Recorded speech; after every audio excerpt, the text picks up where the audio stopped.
Christmas starts here at H&L Rapid True Value. Get Christmas ready by shopping the latest in our catalog. The time brought to you by H&L Rapid True Value is... Nationwide time, 5 o'clock. Crisp and refreshing. Room temperature or chilled. A pure water would drink. The temperature by pure water is 31 degrees Celsius in capital city Kingston and 27 out west in Montego Bay. From the Nationwide News Network, comprehensive, incisive, tough. This is Nationwide at 5. Good afternoon, I'm Roby Ann Williams. And I'm Dana Davey. In Nationwide News at this hour, a bill to transform Jamaica into a republic and remove the British monarchy could be before Parliament before the end of the year. Quite possible to complete the remaining step and have the bill tabled as early as next week. Issues of real concern, and unless those are addressed, our support is not guaranteed. Prominent attorney Trevor Patterson accused of forging document to add Gordon Butch Stewart's US-based family as beneficiaries of a trust intended to benefit only 2 of his children. Victim impact statement in Daniel Rowe murder case details the raw pain and grief of her family.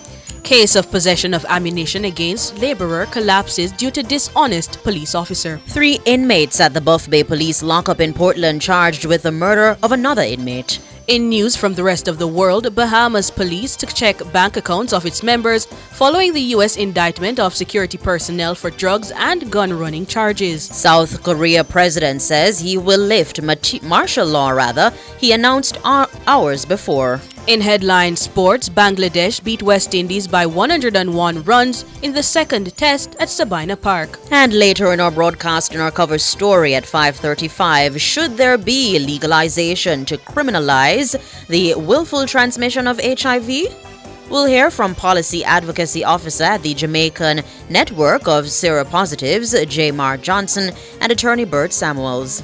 In public opinion at 6:26, we ask, would you support the criminalization of the willful transmission of HIV? Give us your comments by logging on to our Facebook page, Nationwide News Network, and by tweeting us at Nationwide Radio, and message us on WhatsApp at 876-285-5693. You can also leave your comments on Instagram at Nationwide90FM. In the nation's business at 6:40, a businessman from St. Thomas is alleging that businesses who've been given a space to operate in the Morant Bay Urban Center are all from outside the parish. The evidence? Yeah. The evidence is that I personally and others, certain others that I know of, expressed interest. None of us have received. We'll hear from the chairman and the managing director of Factories Corporation of Jamaica. From 7 to 8, it's Nature's Remedies with Dr. Denise Daly. Tonight, we'll be discussing the Quassia Amara plant. All these and more as we take you home on air on your mobile Nationwide 90 FM, nationwideradiojm.com, and on the Nationwide app available on Google Play and the App Store. This Tuesday afternoon, Tuesday, December 3, 2024.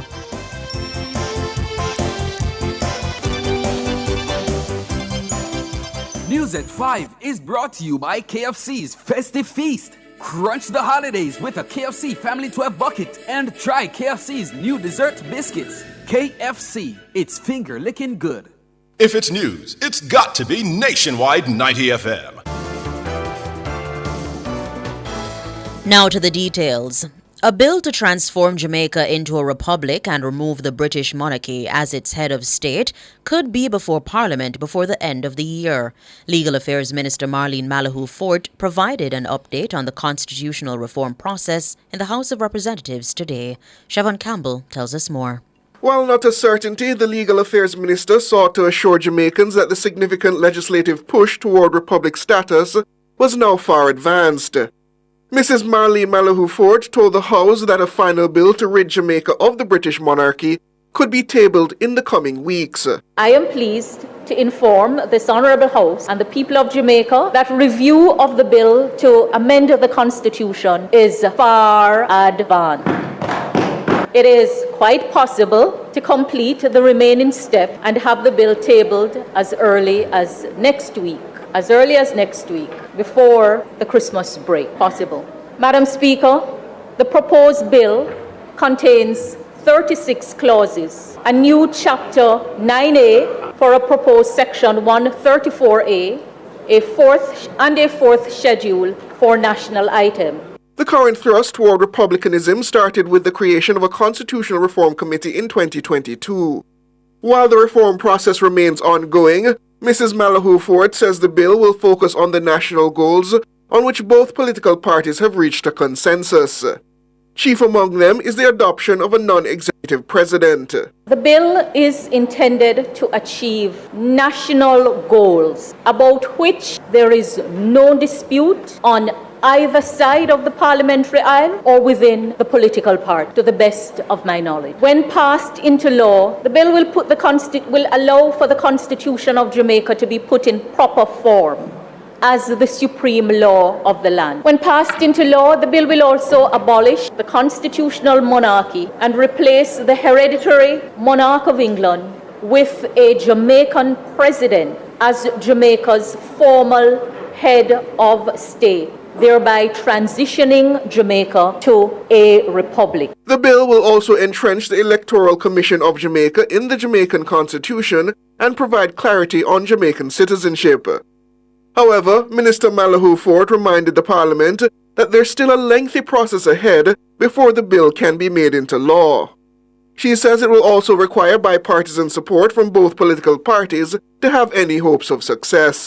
A period of 3 months must elapse between the introduction of the bill and the commencement of the first debate. A further 3 months must elapse between the conclusion of the debate and the passing of the bill in the House. A reminder that the bill must be passed by the votes of not less than 2/3 of all the members of the House. And thereafter, it must be submitted to the electors qualified to vote for the election of members of the House of Representatives. And that submission has to be done no less than 2 months, no more than 6 months after the passage of the bill in both houses. And then the majority of the electors voting must approve. Based on the prescribed constitutional timelines, the work will not be complete within the life of the current Parliament. Siobhan Campbell for Nationwide News. Meanwhile, opposition leader Mark Golding is urging the government to present the bill to his members ahead of its tabling to allow for concerns to be addressed. He says failure to do so could jeopardize any attempt at bipartisanship. Something of that nature ought to be shared and subject to some amount of consultation between the two major political parties before embarking on it, because it is likely to be something which is going to be scrutinized very carefully, given the importance of the guardrails in the Constitution. So while I understand the Minister's anxiety and the desire to move forward as expeditiously as possible, I would ask her to bear in mind that this is a situation where one hand simply cannot clap, and without the support of this side, this process is going nowhere. And we have put on the table issues of real concern, and unless those are addressed, our support is not guaranteed. Mr. Golding says despite concerns he's previously raised, there's been no response from the government. And I have not heard anything it's probably more than 6 months. I can't even remember when the report was, I think, finalized around March, April. We're now in December. I've had no interaction with the government on this matter since I submitted my final letter. In that fairly short period of correspondence when the report was being finalized. It doesn't augur well for consensus when we proceed like that. And I would suggest that they may want to take some time to engage the opposition on our concerns if there's a genuine hope of moving forward to passing this legislation. Mark Golding, opposition leader. Minister Malahoo Ford sought to assure the opposition leader the bill will be presented to all members of the Constitutional Reform Committee, including the opposition members. The House of Representatives welcomed back this afternoon Member of Parliament for South Trelawney, Marissa Dalrymple Philibert. Mrs. Philibert took her oath of office on Tuesday. I, Marissa Colleen Dalrymple Philibert, do swear that I will be faithful and bear true allegiance to Jamaica, that I will uphold and defend the Constitution and laws of Jamaica, and that I will conscientiously and impartially discharge my responsibilities to the people of Jamaica. So help me God. I, Dwayne Charles Edward Smith. I, Dwayne Charles Edward Smith, do swear that I will be faithful and bear true allegiance to Jamaica, that I will uphold and defend the Constitution and laws of Jamaica, and I will conscientiously and impartially discharge my responsibilities to the people of Jamaica. So help me God. Dwayne Smith, a new MP for Northwest St. Andrew.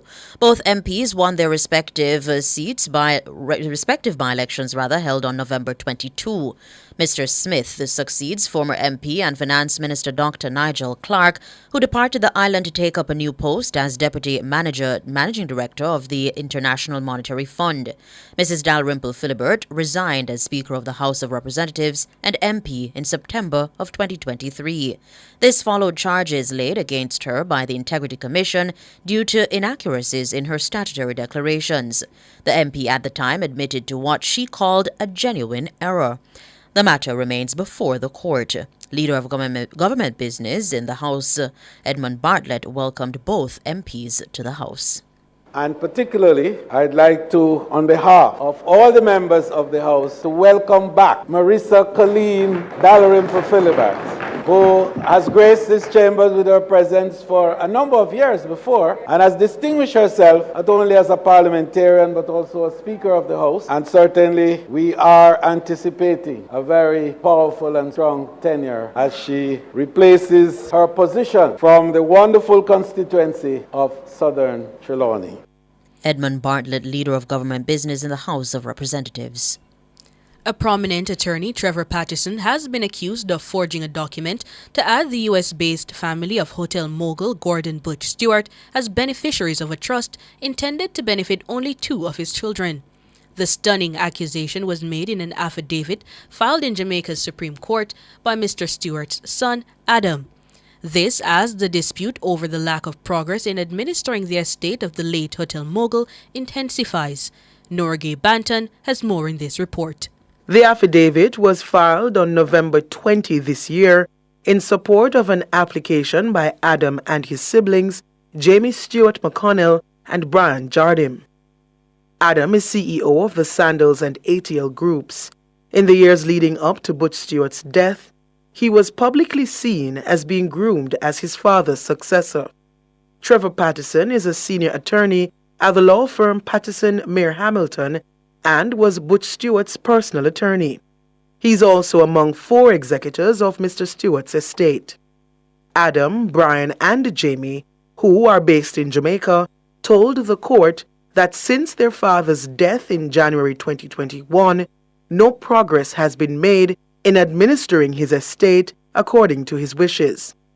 While citing the lack of progress, the siblings have asked the Supreme Court to remove the 4 executors of his estate. The 4 are Butch's common-law wife, Cheryl Hammersmith Stewart, 2 of his lifelong friends, Hugh Martin and Elizabeth Deno, and Mr. Patterson.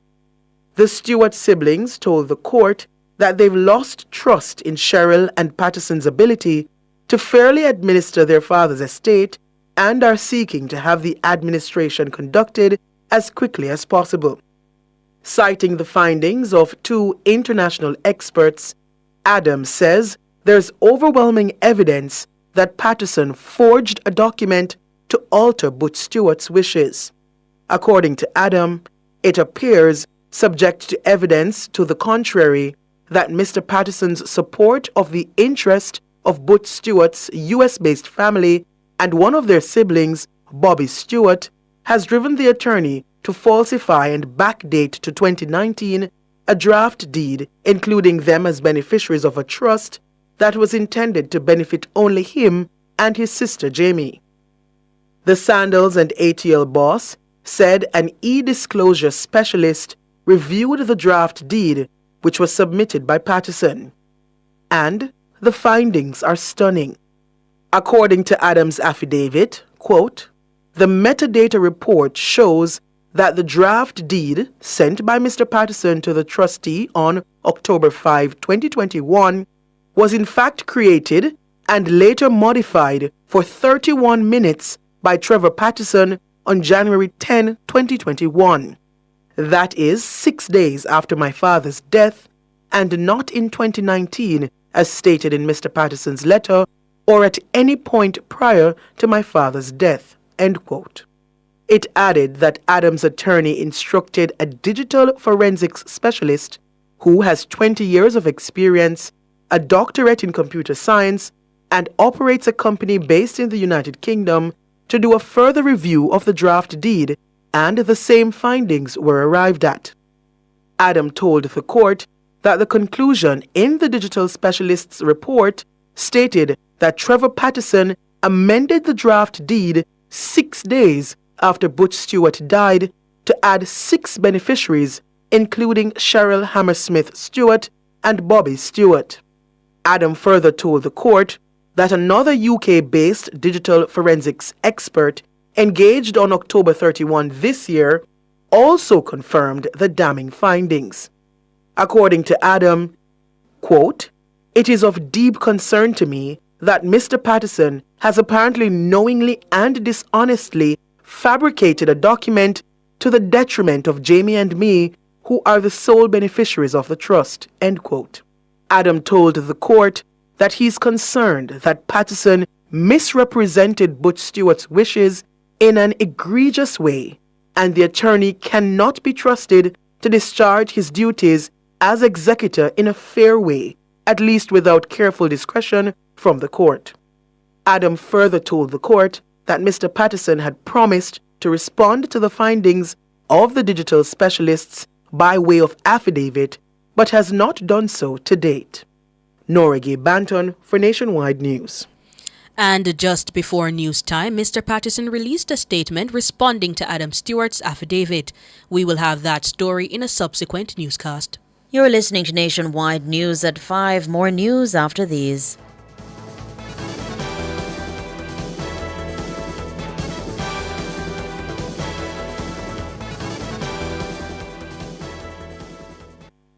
Value Drug Pharmacy offers curbside pickup and delivery of your branded and generic drugs. WhatsApp your prescription to 876-881-6695. The time by Value Drug Pharmacy is 17 minutes after 5.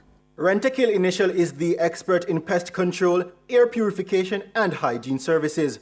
Call today 876-926-4236. The temperature by Rentokil is 31 degrees Celsius in capital city Kingston and 27 out west in Montego Bay.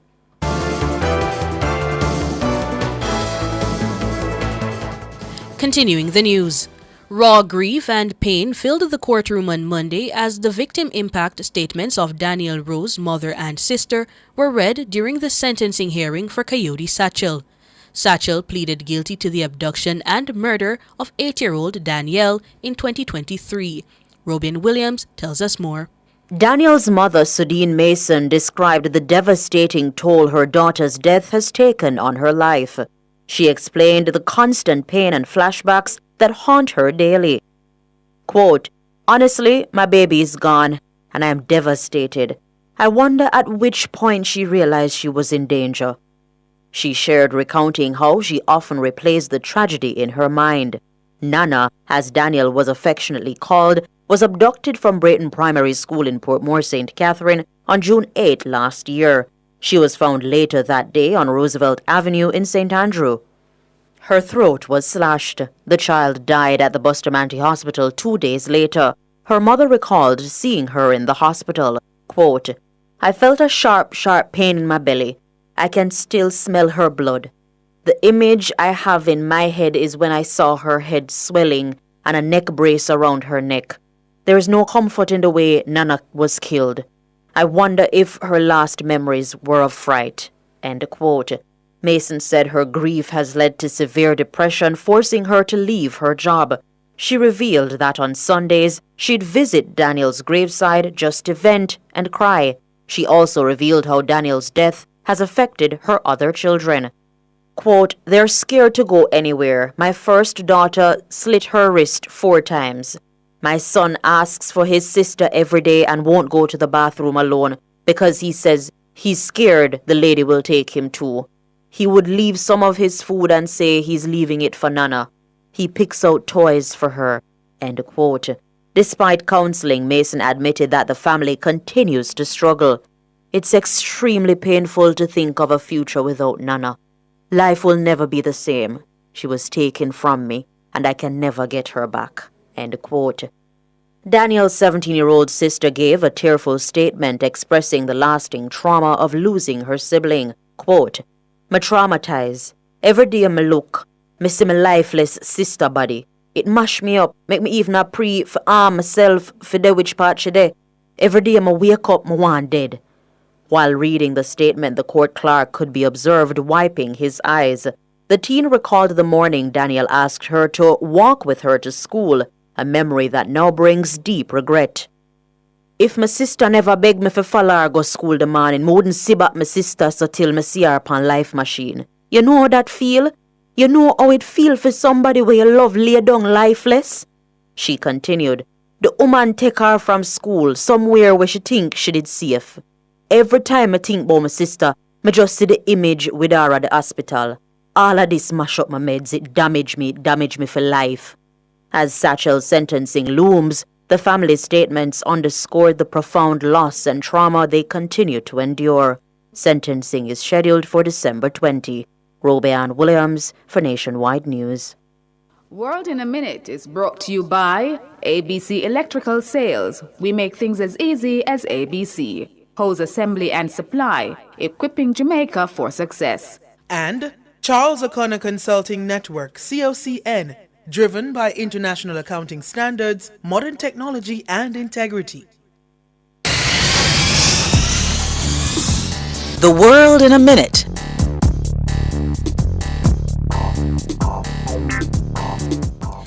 The Bahamas police will be checking the bank accounts of its members following the U.S. indictment of 3 security service personnel on drug trafficking and gun running charges.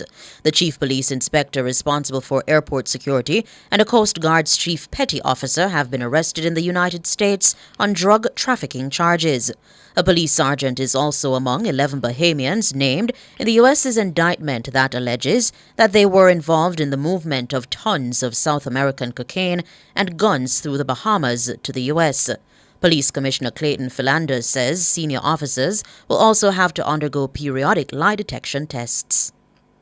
I am also proposing mandatory annual integrity testing for all senior officers and mandatory financial disclosure for ranks at chief superintendent and above. Any individual who has departmental responsibility should be subject to unexplained wealth orders. The public deserves to know that those at the top of this organization is beyond reproach. Clayton Philander, Police Commissioner in the Bahamas. South Korean President Yoon Suk-yeol says he will soon lift the martial law he imposed during a tense night of political drama in Seoul. The president's surprising move harkened back to an era of authoritarian leaders that the country has not seen since the 1980s. The move was immediately denounced by the opposition and the leader of Yoon's own party. Yoon had declared martial law late Tuesday, vowing to eliminate anti-state forces as he struggles against an opposition that controls the country's parliament. The president also accused the opposition of sympathizing with communist North Korea. Less than 3 hours later, Parliament voted to lift the declaration, with National Assembly Speaker Woon Won-shik declaring that the martial law was invalid. Hundreds of protesters gathered in front of the assembly, waving banners and calling for Yoon's impeachment. Yoon said his government had since withdrawn the military personnel deployed and that he would formally lift the martial law after a cabinet meeting. World in a Minute was brought to you by ABC Electrical Sales. We make things as easy as ABC. Hose assembly and supply, equipping Jamaica for success. And Charles O'Connor Consulting Network, COCN, driven by international accounting standards, modern technology and integrity. Recapping the top stories making nationwide news at this hour, a bill to transform Jamaica into a republic and remove the British monarchy could be before Parliament before the end of the year. Prominent attorney Trevor Patterson accused of forging document to add Gordon Butch Stewart's US-based family as beneficiaries of a trust intended to benefit only 2 of his children. Victim impact statement in Daniel Rowe murder case details the raw pain and grief of her family.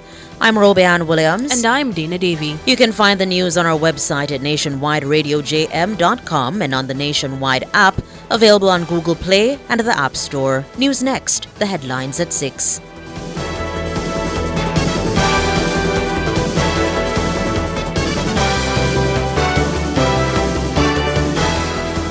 News at 5 was brought to you by KFC's Festive Feast. Crunch the holidays with a KFC Family 12 bucket and try KFC's new dessert biscuits. KFC, it's finger-licking good.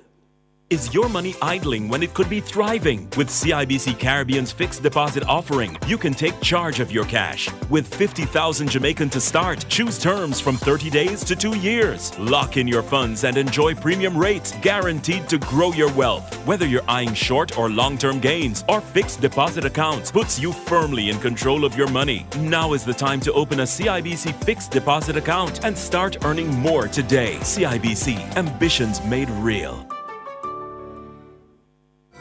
Mazda is bringing the magic this Christmas. Get a 2-year service package, 1 year free insurance, license, registration, and free window tinting, plus 3 months of payments on us.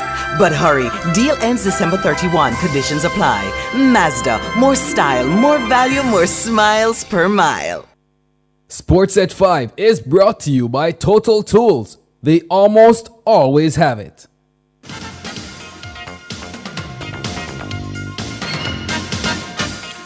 Good afternoon with your sports report. I'm Alric Swaby. We bowl things off with some cricket as Bangladesh beat the West Indies by 101 runs to level the 2-match test series 1-1 at Sabana Park today.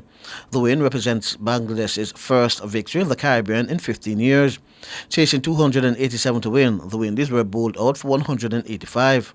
Kevin Hodge made 55, Captain Craig Brathwaite 43 and Justin Greaves 20. Tajul Islam took 5 wickets while Hassan Mahmood and Taskin Ahmed bagged 2 apiece. Earlier, Bangladesh were bowled out for 268 with Jakar Ali top scoring with a half century. Ali's 91 included 8 fours and 5 sixes, while Shadman Islam made 46 on captain Mahidi Hassan 42. Azari Joseph and Kemar Roach each took 3 wickets. Final scores: Bangladesh 164 and 268, West Indies 146 and 185. Hassan says losing was not an option. So we have to win this match. So we are feeling good at this moment. So we were not thinking negative all the times because in the first innings, we got 164 run all out, and the boys bowl really well. Especially Nahid Rana, the way he bowled the first innings, and Taskin also Hassan Mahmood. And the second innings I mentioned, specialist Taizul, he got 5 wickets, and he was excellent bowling at this moment. But I know he's very good perform last previous 10 years and more than 200 wickets. So it's a great moment for us. Brathwaite continues to call for consistency from the batters. Being positive, that was the first thing I let the guys know. And I thought we started well. Obviously, we didn't carry right through the day. Not to the level where we can be. Young guys, in terms of playing test cricket, in terms of the amount of games. And obviously, it's important to learn as you play. But I think as you get in pressure situations, it's about executing better and sticking to those plans. And it's obviously playing test cricket is a high pressure game. And I think our execution, could be a lot better, as batsmen, whether it's attacking shots especially. Once we get better at that, I'm confident that this group could do great things with the bat. Craig Brathwaite. On to football, as coach of Jamaica's national senior women's football team, Hubert Busby, says the 3-2 win over South Africa in their international friendly at the Montreal Bay Sports Complex is a true reflection of how competitive the game was last night. Linda Mothalo gave the visitors the lead in the 19th minute, but the Reggae girls equalized in the 58th minute thanks to Vian Sampson, and then Drew Spence added a second goal to give Jamaica a 63rd minute lead. It was 3-1 in the 76th minute thanks to Kayla McKenna after a defensive error. Despite Amolgay Lang Mato pulling one back, Jamaica held on to emerge victorious 3-2. Busby says the match tested the girls' mental and physical strength. The quick turnaround for both teams was always going to be a little bit tedious. It's going to be straining. You could see that a little bit in the first half, us trying to find our legs a bit. And credit to the medical staff and high performance staff, you know, in terms of getting the players ready. But yeah, in these games, this is why we play them. We're going to put, you know, in stressful situations, and I wouldn't have liked it to have been as stressful in the 90th minute, but that's football, you know. And credit to the team and the group, as I said, to halftime. It's about how we respond, and you know, credit to them. We came out in the second half and dominated, and we're worthy winners in the end. Hubert Busby. And finally, at Sports Time, Jamaica College and St. Catherine were locked at 1-1 in semi-final 1 of the Issa Digicel Manning Cup football competition at the National Stadium. Romain Walters gave JC the lead in the 12th minute. However, Nashardo Gibbs scored in the 41st minute to restore parity. Meanwhile, Hydel will take on Kingston College in semi-final 2 starting at 6 p.m. I'm Alex Ribby, and that's your sports.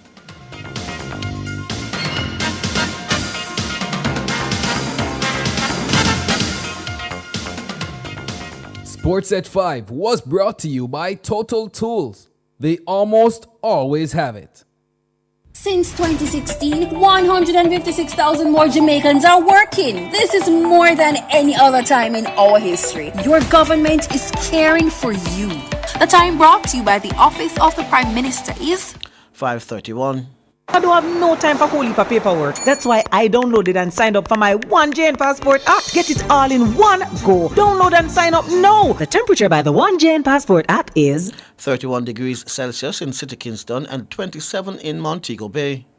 Pay nothing down on a shiny, brand new Hyundai vehicle with free loan payments until March 2025. Yes, get a 2024 Hyundai vehicle and get free loan payments until March 2025. 100% financing, 2 years free service, 0 processing fees, and other sweet goodies. Drive into the new year with your new ride. Goodbye, old car. Hello, Hyundai. Hyundai. For free payments promotion. Limited stock available. Offer while stocks last. Conditions apply.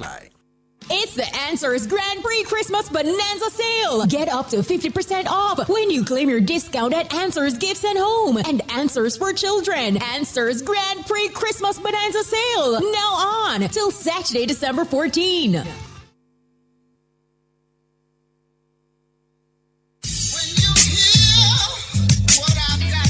Public opinion. Stop this foolish about this GLP and PMP business. We are a Jamaican. Different people. It's not a matter of a JLP or a PMP. I think it's more like where it is that you think you're comfortable, what support you can afford to make the country better. Different views. Most entertainers, they're not amenable to management, so the only thing that can ultimately structure them is the court and the prison. Public opinion. The voice of the people at 6:25 p.m. weekdays during Nationwide at 5. Tune into Nationwide at 6:25 p.m. for Public Opinion, where the people's views matter. Public Opinion is brought to you by Cleasing Industrial Supplies Limited, Industrial Automation and Control Solutions. Dive into a holistic healing symphony with Dr. Denise Daly as she explores the incredible healing potential of the Nature's Remedies. Starting January 9, 2024, Nationwide at 5 hosts the Nature's Remedies from 7 to 8 p.m. every Tuesday. The segment bestows a plethora of organic wellness wisdom onto all listeners. If you're uncomfortable with popping all those pills, then embark on this natural journey and discover how the Nature's Remedies can help. Tune in for the facts that will transform your perspective on herbal solutions and natural therapies. That's Nature's Remedies, every Tuesday during Nationwide at 5 from 7 to 8 p.m. Only on Nationwide 90 FM, the new revolution in media.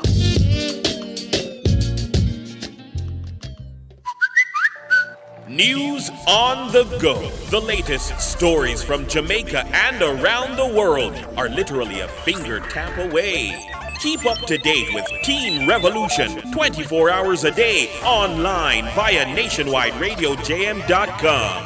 Listen live, read the latest stories, hear every soundbite. Be a part of the vibrant online debate via Facebook and Twitter. Now you can get all your favorite premium Nationwide content at your convenience. Visit the Android Play Store and download it for free today. NationwideRadioJM.com. All day, every day. Team Revolution.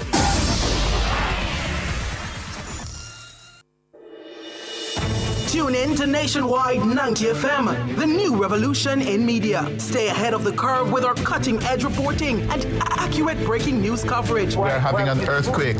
Oh, God. Hear it here first on Nationwide 90 FM. Is that really Cliff you stalking? Tune in, turn up the volume, and listen. We bring a mix of news, entertainment, and sports to your lives. Nationwide 90 FM's live and continuous coverage of the World Championships in Budapest, Hungary. News and discussions week mornings. Coming up in the news at 6 for this morning. Entertainment in the afternoons, then news again in the evenings. Nationwide news at this hour. Fired. Also, tune in to the entertainment and sports shows in the nights and on the weekends. It is Boy Things After Dark right here on Nationwide 90 FM. Everything is news, from current affairs and entertainment to sports, business, and other categories. Nationwide 90 FM. This is Beanie Man. Give it to them. Zaga, Zen. From every whisper to every commotion. That's rubbish. The KSAMC cannot investigate itself. Was Cliff News really talking like that? Every news story unfolds here first at Nationwide 90 FM, the new revolution in media. Every sound is a story, and every story we share is news.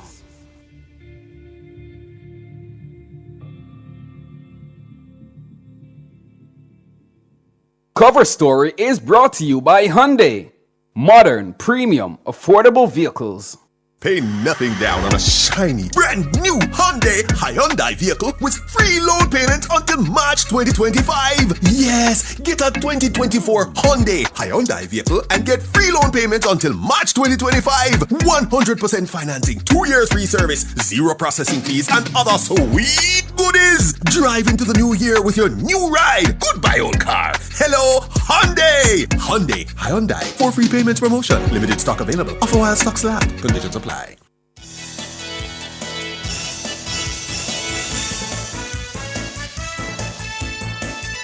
Good afternoon. Thank you so much for joining us here nationwide at 5. I'm Cliff Hughes. And I'm Siobhan Campbell. Good afternoon, Siobhan. Doing quite well. How are you, Mr. Hughes? I'm all right. Well, in our cover story this afternoon, the woman charged with the abduction and murder of 80-year-old Daniel Rowe has admitted that she committed the crime after discovering that she had contracted HIV from the child's father. Kayode Satchel made the admission during her sentencing hearing in the Supreme Court on Monday. Her sentencing is set for December 20. Kimon Thompson reports. Satchel's attorney, Pierre Rogers, in an appeal for leniency, stressed that his client accepted responsibility and understands the implications of her actions. However, he says no amount of acceptance will wipe away the blot from her conscience. A social inquiry report revealed that Satchel was in a relationship with Daniel's father. She claimed she learned about her HIV status via a voice note from him advising her to get tested. The report indicated that she thought it was a conscious decision on his part to spread the virus. Mr. Rogers said his client stated she didn't abduct Daniel with the premeditated intention of harming her. Rather, he says it was a desperate cry for help to get the father's attention.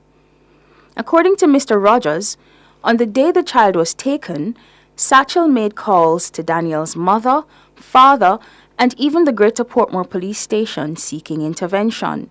He maintains that all her attempts were ignored.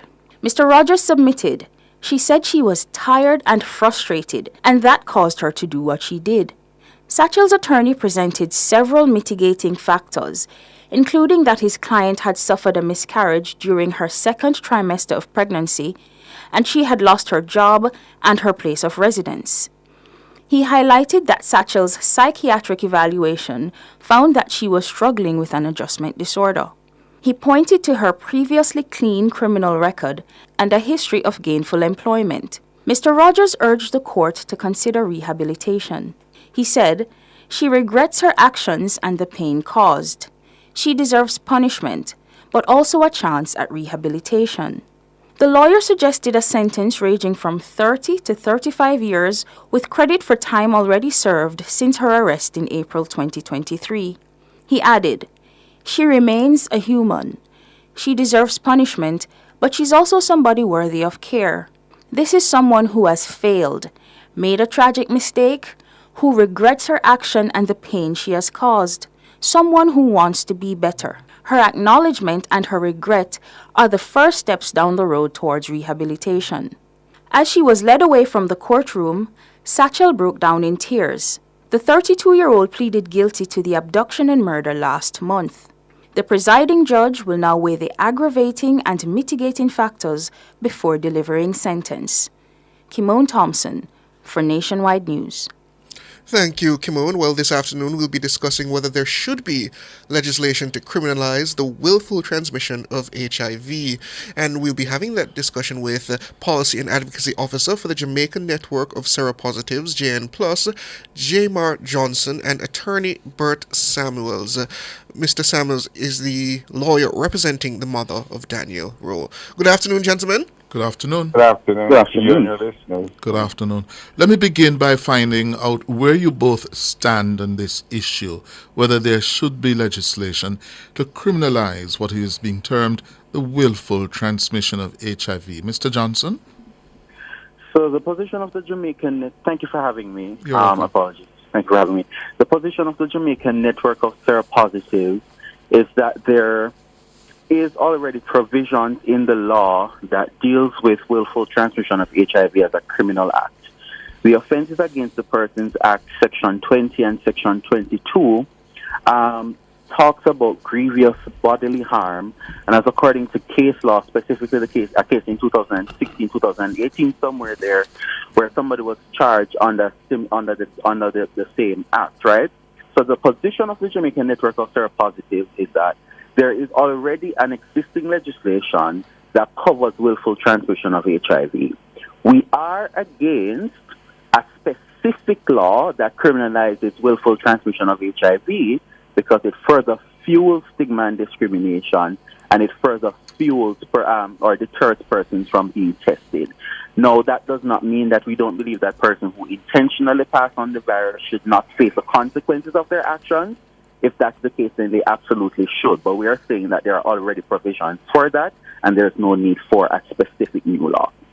And Section 22 of the Offences Against the Person Act reads, for a listener, whosoever shall unlawfully and maliciously wound or inflict any grievous bodily harm upon any other person, either with or without any weapon or instrument, shall be guilty of a misdemeanor,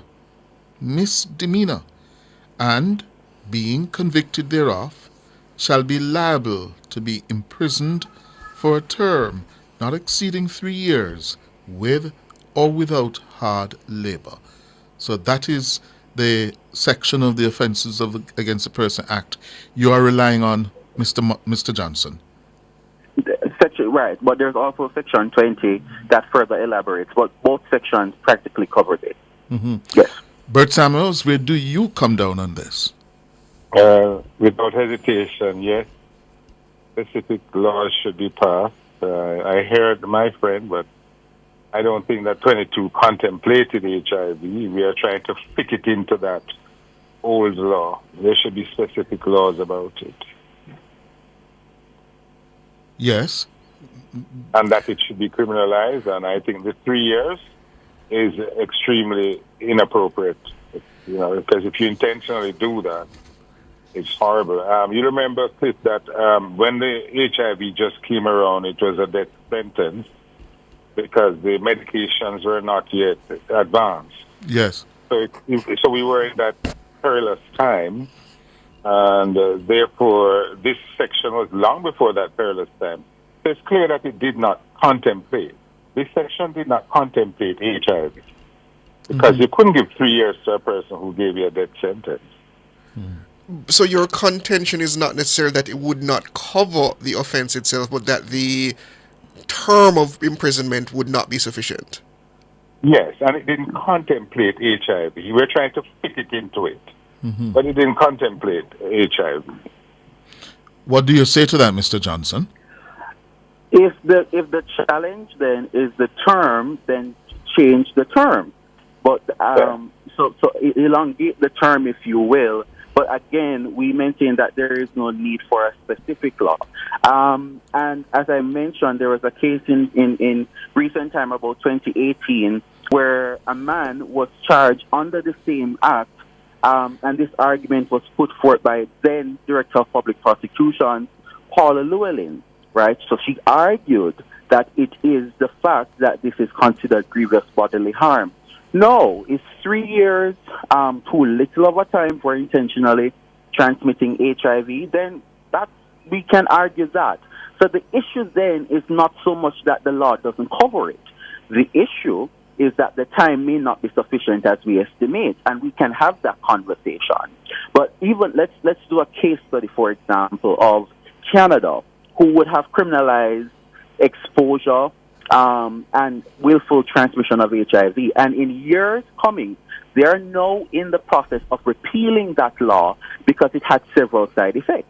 We saw where persons stopped accessing prevention services, stopped testing, because what was happening is you cannot charge me if it is that I cannot know, if it is that I don't know my HIV status. Now, is that the kind of behavior that we want, and we have to think about how it affects public health, right? Hold it there first, Mr. Johnson. We're up on our first break. Stay with us.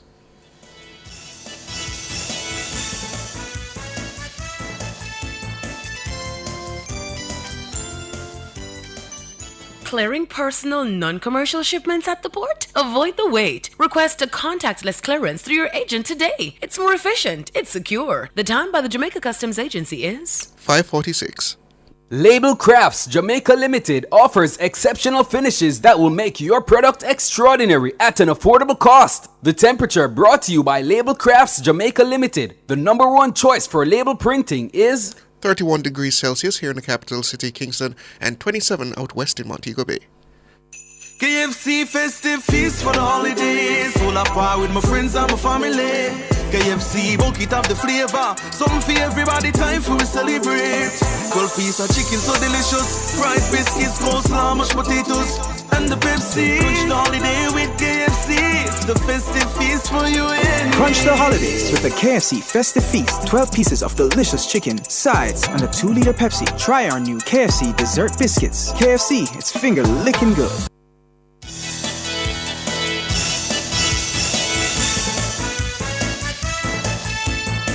Welcome back, listeners and viewers, to the cover story as we touch on this topic of the willful transmission of HIV. Should it be criminalized? We have with us a Policy and Advocacy Officer for the Jamaican Network of Seropositives, JMR Johnson, and attorney Bert Samuels. So, Mr. Samuels, you heard the response there from Mr. Johnson regarding the concern that utilizing a specific criminal code for the willful transmission of HIV may have a negative impact on health outcomes due to people being unwilling to get tested for what can be a dangerous disease if not caught. What is your response to that? It's an attractive argument. I'm sure that before that law is passed here, there will be a rigorous debate in Parliament, and that particular issue, which seems pretty attractive, would come into play when one decides to move it from 3 years to a stiffer penalty. But can I just digress a little to say that a post-HIV law, that is the 2009 Sexual Offences Act, has contemplated HIV and has made it an offense. That is Section 5 of the Sexual Offences Act. It says that a husband who has sex with his wife, who knows himself to be suffering from a sexually transmitted infection, amounts to rape. So that the wife may be consenting, but the husband knows that he is HIV positive and has sex with her, it becomes rape. Now, interestingly, the punishment for rape is life. So here it is that in that scenario, there is a rape, and then it can lead to a sentence of life. So there is strong precedent, essentially. Yes, but it's kind of, restricted to the husband and wife situation, which is a little unkind because men have sex with women who are not their wives. So it only allows the wife to rely on it. Mm-hmm. It does not seem to stretch across other intercourses, with other persons. So there is a 2009 law that I would sum up and say that contemplates the transmission of HIV, deliberate transmission, which is restricted to sex with his wife, which was consensual, but she didn't know, but he knew he had HIV. He would be charged for rape and then sentenced for life. But why rape if it is consensual? Exactly. Because the way I would argue it is that she would not have consented had she known, but you know. Uh-huh. That's the way I would, the simpler explanation of that. Mm-hmm. That you're misleading her that everything is good. Mr. Samuels, is it possible under the current legal code for us to ratchet up the penalty, so to speak, without changing the language beyond it just being mentioned as a matter of grievous assault? No, or would you require a specific intervention? Yeah. Well, the Section 5 of the Sexual Offences Act says the husband knows himself to be suffering from a sexually transmitted infection. That, to me, can be dangerous because a sexually transmitted infection may not be as egregious as HIV. So I have criticisms of that itself. I think the law should definitively say HIV. That's what it should say. Jamar? I hear Sir Samuels, and I take note of words that he used, such as egregious and death sentence, because I think it speaks to the fact that there is greater knowledge as it relates to the science of HIV, and I think it's necessary for the public to understand that HIV is no longer a death sentence. I didn't say that. I know you didn't say that. I'm just bringing across the point that it's no longer a death sentence, and the treatments that we have are very much effective, right? As long as you get started on treatment, you can live a long, happy, healthy life. So to use the word egregious is a little bit problematic because it suggests the fact that HIV is probably the more dangerous STI. I will say that if it is that we're deciding to create a specific law for criminalizing HIV, then we're creating a rabbit hole that's very dangerous, because we have to ensure that there is equity. So if we're going to criminalize HIV, willful transmission of HIV, we're going to have to criminalize willful transmission of syphilis, gonorrhea, herpes, all of the other STIs, because HIV is not a standalone STI. It's not the only STI. And the science of HIV now says that if a person takes their medication consistently on time, they can get to a place known as undetectable, where they are unable to transmit the virus sexually should they have sex unprotected. I also want to remind us that sex between two consenting adults should take into consideration that both parties have a responsibility for their own sexual and reproductive health. But then, Mr. Johnson, wouldn't that then also equate to somebody who, under a law where the willful transmission of HIV is an actual criminal offense, wouldn't that person then still have the responsibility, regardless of what kind of stigma they may fear, have that responsibility to be responsible for their sexual and reproductive health? Absolutely, but let me paint a scenario for you. HIV, for example, has a window period of 3 to 6 months, which means that if a person contracts HIV today, then it will not show in the system until 3 to 6 months after. And say, I do an HIV test tomorrow after I would have done the unprotected sex. It says that I'm negative, but I'm in my window period. And I have sex with somebody and transmit the virus. Would you say that's willful transmission? No, willful, because it can be. I didn't know. You didn't know. Right, so you have to take into consideration all of these variables. But one would assume a court would take that into consideration.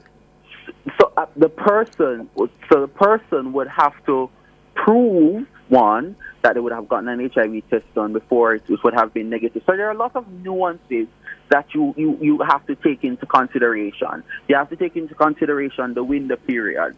You have to take into consideration, for example, let's even consider the case where a woman who is in a situation of intimate partner violence is being forced to have sex with this person, right? Even though she refuses or whatever the case is, would you consider that will intentional transmission of HIV? And so I think what I'm trying to say is, whilst I hear the concern as it relates to, again, I want to reiterate that the position of the Jamaican Network of Seropositive is not that if a person intentionally passes on the virus, they should not face the consequence. That's not what we're saying. We are saying that there is already a current legislation that covers that. If we have a problem with the time period, then change that. But the issue cannot be the legislation because there's something that covers it already. Hold it there for me, Mr. Johnson. Mr. Samuels, Mr. Johnson did make reference to Canada, where they have criminalized the willful transmission, right? The UK also has a similar law. What has been the UK experience? Mr. Johnson told us the Canadians are looking at amending their law. Do you know what's the history of this in the UK courts? No, I don't. I'm not familiar with that. Okay. Mr. Johnson? What I know, though, is that if you cause a person to have to be taking medication for the rest of their lives, that in itself is egregious. Yeah. And that was what I would want to ask you, Mr. Johnson. I mean, we can accept that HIV is no longer a death sentence if maintained, but it is still a life-altering diagnosis. Right. And if someone has been put in that situation of a life-altering diagnosis, should they not have some redress? And that's what we're saying. So there is already redress available. Again, we're not saying that these persons shouldn't face consequences. No. So I think the problem that and the conversation that we're having, let's go back to the beginning point. Mr. Samuels pointed out that he believes that the 3 years is too small. All right, sure. But it's not that the redress option is not available. So let's fix that instead of creating a whole new law. And because what we have to do is take into consideration the public health effects of that. We have come a far way in terms of the national HIV response. There are 26,000 estimated people living with HIV in Jamaica, right? And we're trying to get all 26,000 on treatment, right? We are a little bit over 50 or 60%. We're trying to get these people on treatment. We already have structural barriers such as stigma and discrimination, fueling persons not wanting to access treatment. I want us to realistically think about what a specific law criminalizing HIV could do for a public health landscape. Recently, we were certified as one of the countries that eliminated mother-to-child transmission of HIV and congenital syphilis. Do we really want to go back on all of those strides that we're making is all I'm asking. So if it is that the time is too small, let's talk about that. But let us consider the side effects, if you will. All right. Bert Samuels. About healthcare in Canada. I just want to know healthcare in Canada, the cost of it for HIV as opposed to in Jamaica. That would be a consideration in my view. Bert Samuels, you represent the mother of Daniel Rowe, yes? Yeah. How is your client doing? Well, she lost her mother. The mother lost her mother this year. And, it was so hard on her. This one is so heart-rending for us in the chambers that we couldn't even ask that she pay us any fees. We were grieving with her, and she's not been able to have closure because it's so left field, for want of a better word, and she's trying to cope. Her little son has to live the loss of his sister too, so we're thinking about him too. But it's awful and inexplainable. Even this, about the HIV issue, we can't see the rationale behind it. So it's difficult, very difficult for her. I read in the papers this morning that she goes to the cemetery where Daniel is buried every Sunday. Every Sunday? Yeah. She has not. The closure is not coming. The closure is just not coming. And her eldest child has attempted suicide 4 times? Yeah, that's horrible. Yes, it ripped our office apart. Trust me. And the grandmother came, and then she had a relationship with the office, and then she died too. So this mother is feeling pain all around. The surviving child feels the pain. The child who's got the pain, and her mother died. So yes. And the pain father? is too great to share. Yeah. And Daniel's father? Do you know how he is? No. That's a sore topic. Don't want to discuss that. Can understand. All right. Bert Samuel. That's an additional problem. Yes, Bert Samuels, thank you so much for being with us. And Jamar Johnson, Policy and Advocacy Officer, the Jamaican Network of Seropositives, GN+. Thank you very much, gentlemen. Thank you for having me. Good. That's the cover story. The headlines are next. Cover story was brought to you by Hyundai. Modern, premium, affordable vehicles.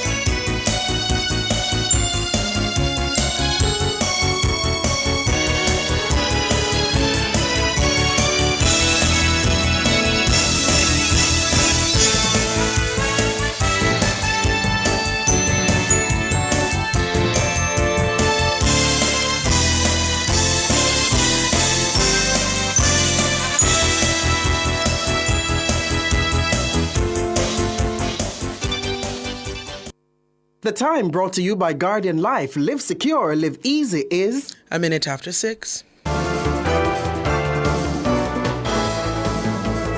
Nationwide headlines at 6.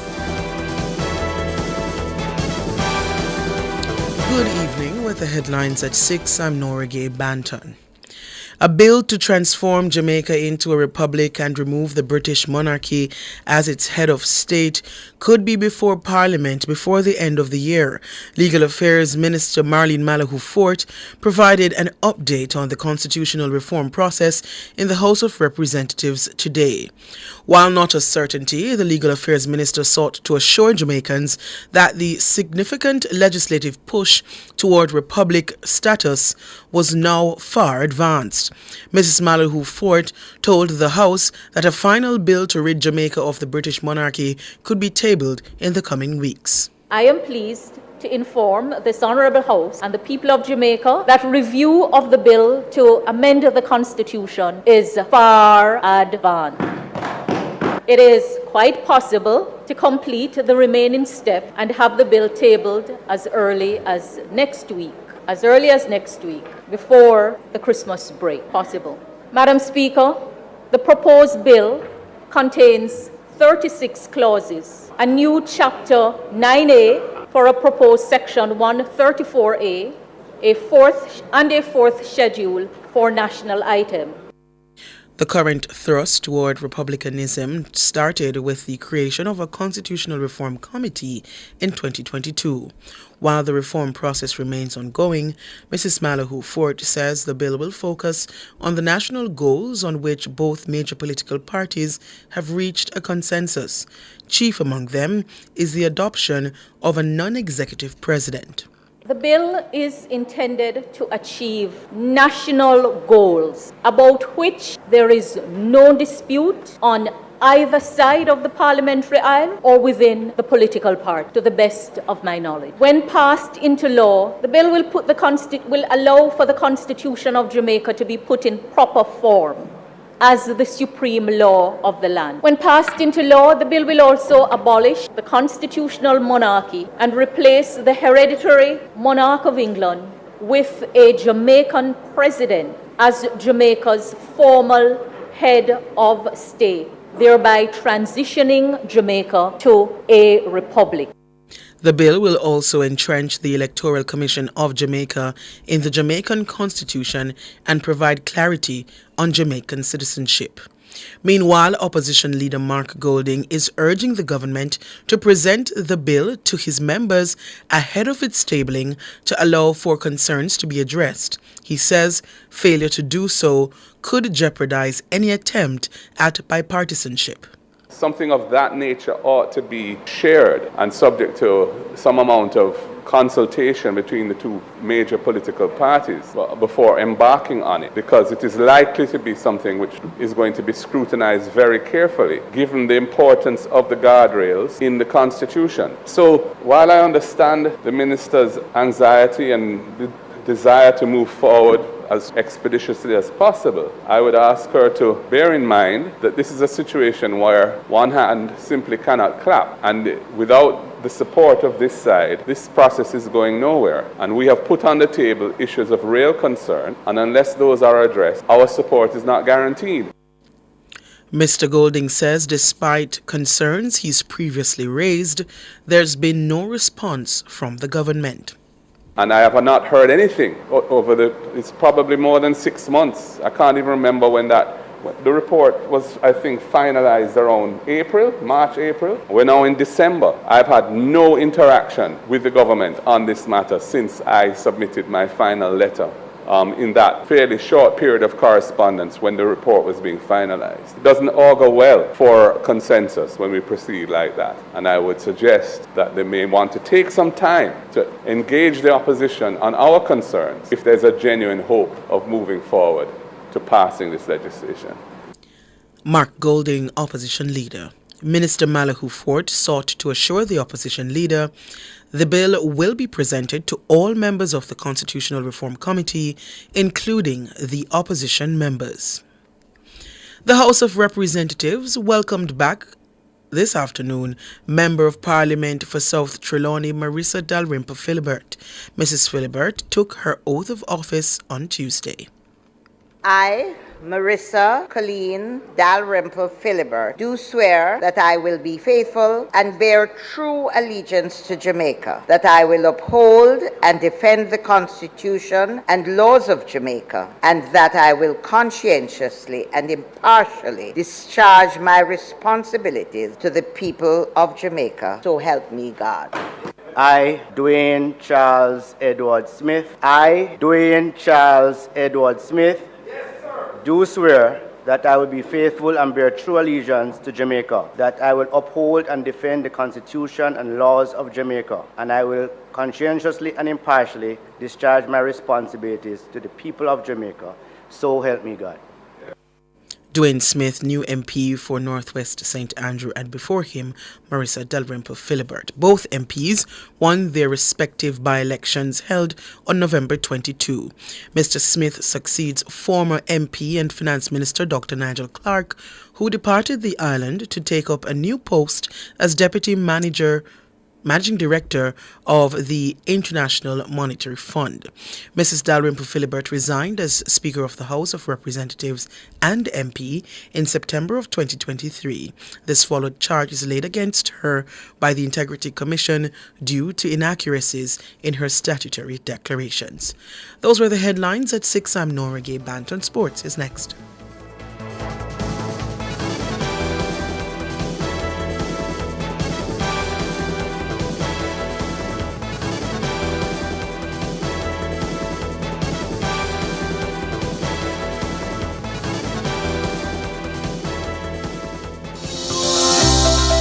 Have yourself a Color Glow Christmas with Edge Campaigns, where you could win amazing prizes. Just spend $20,000 or more on Edge Cam products, or buy 1 5-gallon Color Glow plus low sheen paint to enter. You could win a weekend for 2 at a resort, among other great prizes. Shop at participating distributors island-wide to enter. Visit our socials at EdgeCam Jamaica for full rules and details. Promotion runs November 15 to December 15, 2024. It's a Color Glow Christmas with Edge Campaigns. Changing lives 1 gallon at a time. Authorized under Section 58.3 of the Betting, Gaming and Lotteries Act.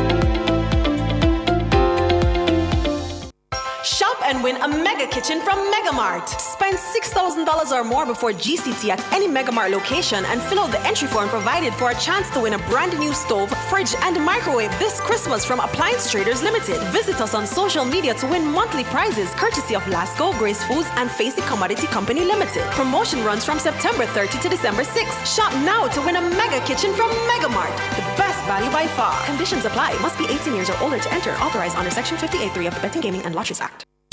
Are you ready to turn your sales and marketing skills into high earnings? Nationwide 90 FM is searching for business development executives to build lasting client relationships. If you have experience across all stages of the sales cycle and possess strong communication, negotiation, and time management skills with a proven sales track record, this opportunity is perfect for you. Join our team and work with the top corporate brands, media agencies, and of course, our on-air personalities. Enjoy networking opportunities, professional growth, and competitive commissions. Ready to take the next step? Send your resume to hr@nationwidenewsnetwork.com today.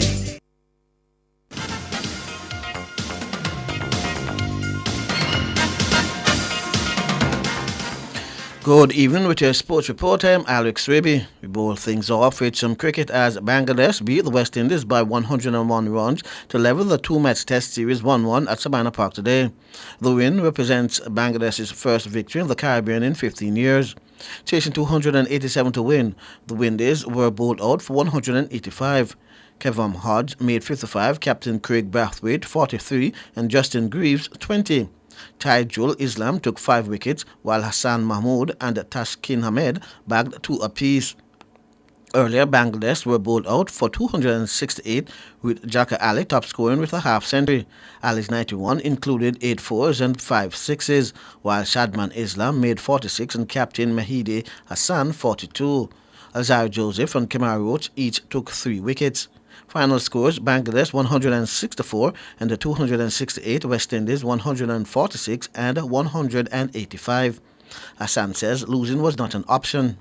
So we have to win this match. So we are feeling good at this moment. So we were not thinking negative all the times, because in the first innings, we got 164 run all out, and the boys bowl really well. Especially Nahid Rana, the way he bowled the first innings, and Taskin also, Hassan Mahmood. And the second innings I mentioned, specialist Taijul, he got 5 wickets, and he was excellent bowling at this moment. But I know he's very good performed last previous 10 years and more than 200 wickets. So it's a great moment for us. Brathwaite continues to call for consistency from the batters. Being positive, that was the first thing I let the guys know. And I thought we started well. Obviously, we didn't carry right through the day. Not to the level where we can be. Young guys, in terms of playing test cricket, in terms of the amount of games. And obviously, it's important to learn as you play. But I think as you get in pressure situations, it's about executing better and sticking to those plans. And it's obviously playing test cricket is a high pressure game. And I think our execution, could be a lot better, as batsmen, whether it's attacking shots especially. Once we get better at that, I'm confident that this group could do great things with the bat. Craig Brathwaite. Now on to footballers. Coach of Jamaica's national senior women's football team, Hubert Busby, says the 3-2 win over South Africa in their international friendly at the Montego Bay Sports Complex is a true reflection of how competitive the game was last night. Linda Mothalo gave the visitors the lead in the 19th minute, but the Reggae Girls equalized in the 58th minute thanks to Vian Sampson, and then Drew Spencer added a second goal to give Jamaica a 63rd minute lead. It was 3-1 in the 76th minute thanks to Kayla McKenna after a defensive error. Despite a Modjel Lang Moto pulling one back, Jamaica held on to emerge victorious 3-2. Busby says the match tested the girls' mental and physical strength. The quick turnaround for both teams was always going to be a little bit tedious. It's going to be straining. You could see that a little bit in the first half, us trying to find our legs a bit. And credit to the medical staff and high performance staff, in terms of getting the players ready. But yeah, in these games, this is why we play them. We're going to put in stressful situations, and I wouldn't have liked it to have been as stressful in the 90th minute, but that's football, and credit to the team and the group, as I said, to the halftime. It's about how we respond, and credit to them. We came out in the second half and dominated, and were worthy winners in the end. And Saturday, in the first of the 2-match friendly, Jamaica beat South Africa 3-0. That match also took place in Montego Bay. Busby says Western Jamaica were gracious hosts. It's been fantastic to be out here and this part of the country. Been very receptive. Everybody's welcomed us with open arms. Really appreciative of the hotels, the city putting on everything for us. So yeah, really grateful, and just happy we were able to come out here and entertain everybody tonight. It was again, very spirited match against a very well-coached South African squad. Hubert Busby. Now at sports time, Kingston College and Hydel were locked at 0-0 in semi-final 2 of the Issa Digicel Manning Cup football competition at the National Stadium. In semi-final 1, St. Catherine outscored Jamaica College 5-4. Ruud van Nistelrooy kicked off his reign as Leicester City manager with a 3 English Premier League points as his new side defeated West Ham United 3-1 at King Power Stadium today. Meanwhile, Crystal Palace moved 3 points clear of the relegation zone after a 1-0 victory over Ipswich Town. Jean-Philippe Mateta scored the only goal at Portman Road, where Oliver Glasner's side recorded their first away win of the league campaign. Now to swimming, as national representative Nathaniel Thomas is excited to make his debut at the World Short Course Swimming Championships in Hungary, Budapest from December 10 to 15. Thomas is a part of Jamaica's 4-member team that include Sidrell Williams, Jessica Calderbank and Leanna Wainwright. Thomas, who has been competing on the U.S. collegiate circuit, says it will be easy to convert from yards to meters. Not only is it my first senior world champs, but it's also my first short course meters competition. I believe that the transition from short course yard swimming to short course meters is going to be a lot easier than the transition to long course meters. So I'm excited for that as well. He says his college experience has prepared him for the World Championships. I think my preparation's been very good. My last college meet before I leave is actually the week before. So I'll be leaving this week Tuesday, compete from Wednesday through to the Friday, and then I come back Saturday. And then I depart for World Championships the Monday after that. I think it would be a nice opportunity having my last meet the week before just to keep that race ready speed. Nathaniel Thomas. Now to golf, as Tiger Woods says the fire still burns to compete, but he remains sidelined by injuries heading into 2025. Woods, a 15-time major winner, has not played since the Open in July, where he failed to make the cut for the 3rd consecutive major. While the last few years have seen the American blighted by injuries, the 48-year-old remains focused on a competitive return. I'm not tournament sharp yet. No, I'm still not there. And these are 20 of the best players in the world, and I'm not sharp enough to compete against them at this level. When I'm ready to compete and play at this level, then I will. Woods' most recent setback has been because of back issues that have spread, causing pain in his leg. In September, Woods had back surgery for the 6th time, 2 months on from his last outing at Royal Troon. I didn't think my back was going to go like it did this year. It was quite painful throughout the end of the year, and hence had another procedure done to it to alleviate the pain I had going down my leg. And so what are my commitments going forward? Is it once a month? Yeah, I could say that all over again, but I truly don't know. Tiger Woods. Before the 2025 Ryder Cup at Bethpage Black in New York, it has been suggested that players on the United States team could receive money to play in the competition. In its 97-year history, players have never received money for playing for their respective teams. And finally, the insurance company of the West Indies, ICII Jamaica Restore Recovery Pink Run, achieved a remarkable milestone in the fight against breast cancer. This year's event raised an impressive $19 million, just $1 million shy of its $20 million goal, underscoring the unwavering commitment of the Jamaican community to support those affected by breast cancer.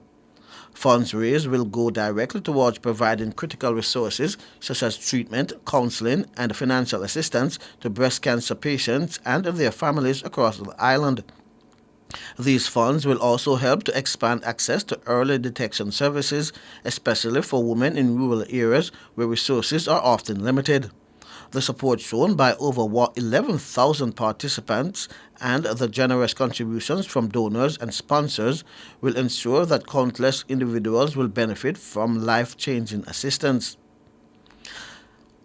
I'm Alric Sribi, and that's your sports.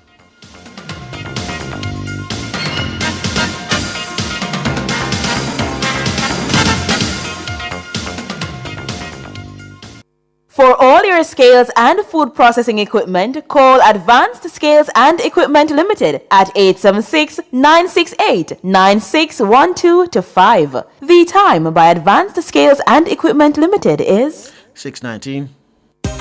Cleasing Industrial Supplies Limited are authorized distributors of international brands ABB, Omron, STC, Festo, and Thomas & Betts. They supply programmable logic controllers, photoelectric and proximity sensors, contactors and soft starters, power supplies, variable frequency drives, and much more. Visit them at 24 Dunrobin Avenue, Kingston, or shop 32 Overton Plaza, 46 Union Street, Montego Bay, or visit their website cleasling.net. Cleasing Industrial Supplies for all your industrial automation and control solutions. Happy holidays from Team Adam and Eve. We invite you to indulge in a relaxing spa atmosphere or gift someone spa pampering this season. Visit us at www.adamandevedayspaja.com for e-certificates or WhatsApp 876-567-2142. Relax, refresh, and respite with us today. We have Christmas packages starting at $8,500. Book a massage, facial, mani-pedi, or hair service at Adam and Eve Day Spa. You deserve it.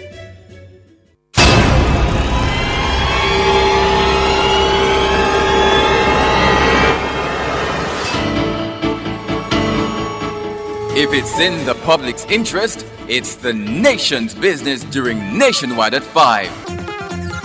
The nation's business.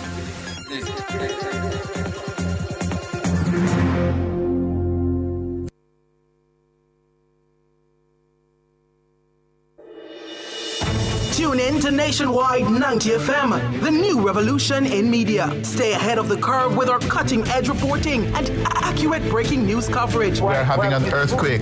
Oh, God. Hear it here first on Nationwide 90 FM. Is that really clip you stalking? Tune in, turn up the volume, and listen. We bring a mix of news, entertainment, and sports to your lives. Nationwide 90 FM's live and continuous coverage of the World Championships in Budapest, Hungary. News and discussions week mornings. Coming up in the news at 6 for this morning. Entertainment in the afternoons, then news again in the evenings. Nationwide news at this hour, fired.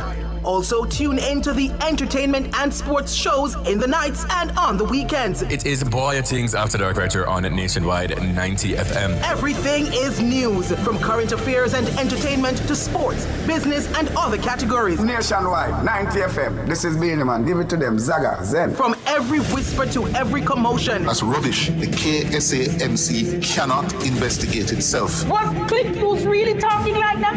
Every news story unfolds here first at Nationwide 90 FM, the new revolution in media. Every sound is a story, and every story we share is news.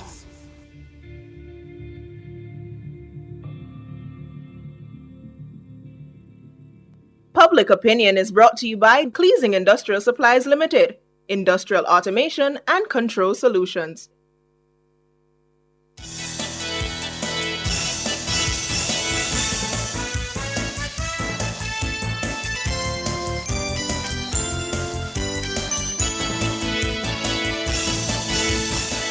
Good evening, and welcome to Public Opinion. I'm Robianne Williams. A special good evening to our friends on our YouTube platform. Thank you so much for tuning in, for staying tuned with us from morning till now.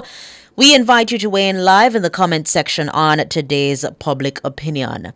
So today we're tackling a topic that is important as it is sensitive, especially in light of World AIDS Day, which was observed on Sunday, December 1. Yeah?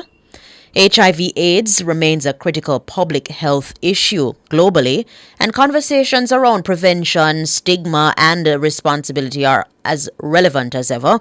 In many countries, discussions have emerged around whether the willful transmission of HIV should be treated as a criminal offense.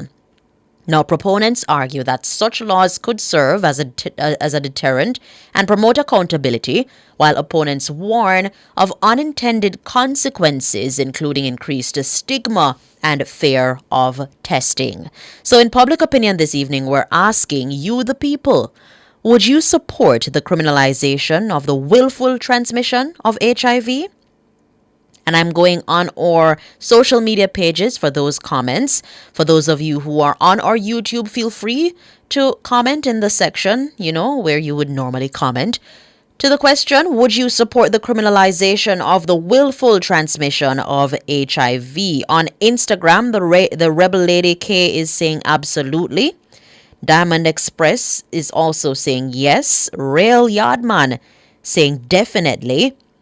And J. Mar is saying he would support the criminalization of the willful transmission of HIV. While H.M. Queen is saying HIV is no longer a death sentence. Patients who are treated will have a very long life. Criminalization may be too strong in 2024. HPV is also sexually transmitted.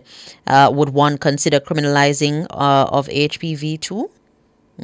Questions. On our X platform, Proud Yardman say yes, any STD or STI should be criminalized. Graham Jervis is also saying yes. Estoy cansada. Yes, of course. That's the answer to the question. Would you support the criminalization of the willful transmission of HIV? Heng Panil is also saying yes. And he's going further to say long time. Whoever know and willingly transmit any disease should be prosecuted and depending on the severity in nature be punished and sentenced accordingly. If disclosed and partners choose to proceed and be cautious, then all liability lies with the uninfected. Yeah. On Facebook, I'll start with the comment from Anthony Shakes saying, yes, a willful act should be criminalized. Brian Wint is asking, what? Yeah, he didn't know that it was not a crime already, it says Brian Wint. Chanel is also saying she thought it was already criminalized. Beverly Barrett saying yes, it's cruel to willfully give someone. And I will address the law that deals with that may. The prosecutions that are possible under general grievous bodily harm provisions within the Offenses Against the Person Act, like we heard just now in cover story. Beverly Barrett says, yes, it's cruel to willfully give someone, while Christopher Isaacs is saying, as far as I'm aware, even if one is aware of their HIV status and engage in sexual intercourse, it's not a given that they will contract the virus at that particular time. Moreover, how do you imprison someone who has HIV? That's the question coming from Christopher Isaacs. Shins for Life Law is saying right now, no second thought. Yeah? Eunice Anderson saying yes, if you know and willfully spread it. Michelle Bernard is saying whomever knowingly but maliciously pass it on. Yes. Philip Jackson is saying, first and foremost, before you lay down, you need to see a certificate of clean record of health. And it has to be recent. Taking family planning after the act. Look before you leap. Why would you put the cart before the horse? And he's asking, what can go so? Yeah? Yeah. Janelle Barnes says, any person who knowingly pass on any STI should face prison time in 10 to life in prison for giving a death sentence to an innocent person. And one would argue to say it's not a death sentence. Warren McLeod saying not just HIV but every STD. Micaiah Blossom is saying yes, I definitely would. It's like a death sentence to the individual. Natalie Winter saying yes, with the exception of individuals with mental illness. Yeah? The question we're putting to you, would you support the criminalization of the willful transmission of HIV? Sunday, December 1, was observed as World AIDS Day internationally. Now, I must point out that according to HIV Justice Network, there have been no reported cases of HIV criminalization under Jamaican criminal law, and currently no HIV-specific laws exist. Like I was saying before, prosecutions are possible under general grievous bodily harm provisions within the Offenses Against the Person Act, transmission of or reckless transmission of sexual infections, including HIV. Now, these offenses carry sentences of life and 3 years imprisonment with or without hard labor. Yeah? Let me see if I can get to the comments on our YouTube platform. Villa is saying, if willfully pass it on, yes. Ken Youth also saying that most definitely some people wicked bad. All right. Furtis Bartley, willful transmission of HIV? Yes, criminalized. I am winning right now, believes 1,000%. He 1,000% supports it. MDL says, yes, I support the criminalization if it is passed on knowingly, meaning you are conscious of the factor, you're conscious of your status, and you go around infecting others. And the real island chef, Patricia, is saying the emphasis is willful. It's criminal. Yeah? Errol Townsend says, yes, I would support it. Beverly Samuda also saying, yes, it should be criminalized. Glaister Hall, AIDS should not be criminalized because it's an agreement between two partners. But that's not necessarily what we're speaking about, Glaister Hall. We're saying willful transmission. If you knowingly know your status and you willfully transmit it, the person don't know your status, but you willfully transmit it. Would you support the criminalization of that? That's what we're asking. Robert Lewis says, yes, it should. Anyone know that they have it and pass it on? Someone is murder. Okay. Dwayne Woody says, have nothing to say. Every man or woman who involved in sexual activities know the risk and danger that comes with it. PB telling me to scroll up. All right, let me scroll up. Yeah. David Nebar says it should be treated as a criminal offense. Earl says, oh, greetings, Earl. Amaro Taylor says, yep. Misty Blue is saying 100% yes, that is cruel. Juliet Sanchez is saying she would support it 150% also. Bertie, if you know you have it and give it to someone, yes. Yeah. PB saying criminal offense if the virus is willfully passed on. Yeah. And the emphasis, as one said, is on the willful transmission. Yeah. And Misty Blue says, let's stick to the word willful. Willful it is. The willful passing it on, knowing that you have it. Let me see if I can get in a few more. Elion Thompson is saying, if they put 100 ship, I think that's in regards to something else. Rich Richards believes that the 3 years are foolishness. Yeah? Under the Offenses Against the Persons Act, 3 years, he's saying that a foolishness. Now, according to the HIV Justice Network, while there is currently no HIV-specific criminal law in Jamaica, in a 2018 review under the Act, and other laws, a joint select committee took the view that there was a deficiency in the law in relation to the deliberate or intentional spreading of HIV and recommended the amendment of that law, making it an offense to willfully or recklessly infect a partner with any sexually transmissible disease. This recommendation has come under some scrutiny and has not been implemented to date. Yeah? Let me see if I can get in a few more. I'm getting the wrap-up signal. That's all the time we have for public opinion this evening. But thank you so much for participating. Remember, you do have the option of agreeing and or disagreeing, as you're entitled to your own opinion. Do stay tuned. The Business Report is up next. Public opinion was brought to you by Cleasing Industrial Supplies Limited, industrial automation and control solutions. Drive the most exciting new vehicles in Jamaica. Schedule your 2024 Ford Ranger pickup or Ford Everest 7-seater SUV test drive now. Call or visit KIG today. The time by KIG is 6:33.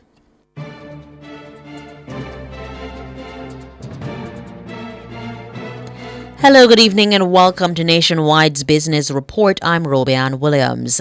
The managing director of the International Monetary Fund, IMF, Kristalina Georgieva, Tuesday said that climate change poses an acute threat to the Caribbean and that the costs of resilience building in the region is estimated at a staggering $100 billion over the next 2 decades. Addressing the opening of the 3-day Caribbean High-Level Forum on managing the energy transition, Organization. She said that the green energy transition is one of the most pressing issues for the world and the Caribbean. She told the ceremony that has brought together government ministers, regional central bank governors, private sector stakeholders, and other academics that natural disasters are becoming more frequent and intense, as Hurricane Beryl in July reminded the global community. Further afield, the BBC says thousands of UK businesses could receive payouts if a legal claim filed against tech giant Microsoft is successful. Regulation experts is alleging the tech giant overcharged companies for its Windows Server software used in cloud computing. The expert is seeking compensation of over £1 billion on behalf of UK businesses. And finally, in the currency markets at the close of trading today, it cost 157 Jamaican dollars and 59 cents to buy $1 US, 202 Jamaican dollars and 15 cents to buy £1 British pound, and 111 Jamaican dollars and 79 cents to buy the Canadian dollar. That's the business report. I'm Robianne Williams. Good evening.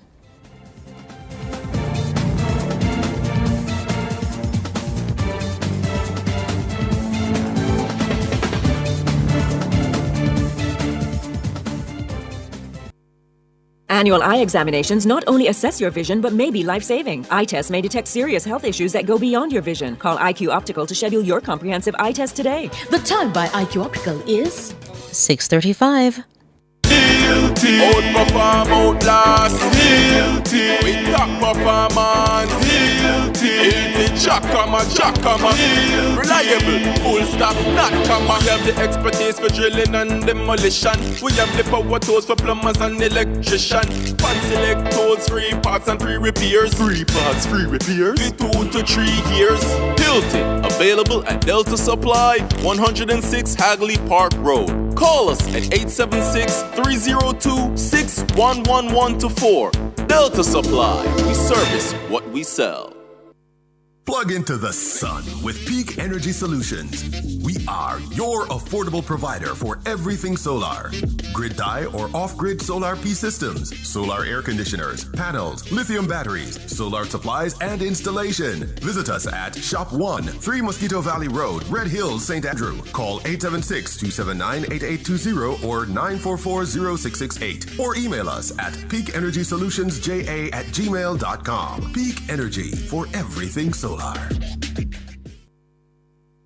Are you ready to turn your sales and marketing skills into high earnings? Nationwide 90 FM is searching for business development executives to build lasting client relationships. If you have experience across all stages of the sales cycle and possess strong communication, negotiation, and time management skills with a proven sales track record, this opportunity is perfect for you. Join our team and work with the top corporate brands, media agencies, and of course, our on-air personalities. Enjoy networking opportunities, professional growth, and competitive commissions. Ready to take the next step? Send your resume to hr@nationwidenewsnetwork.com today.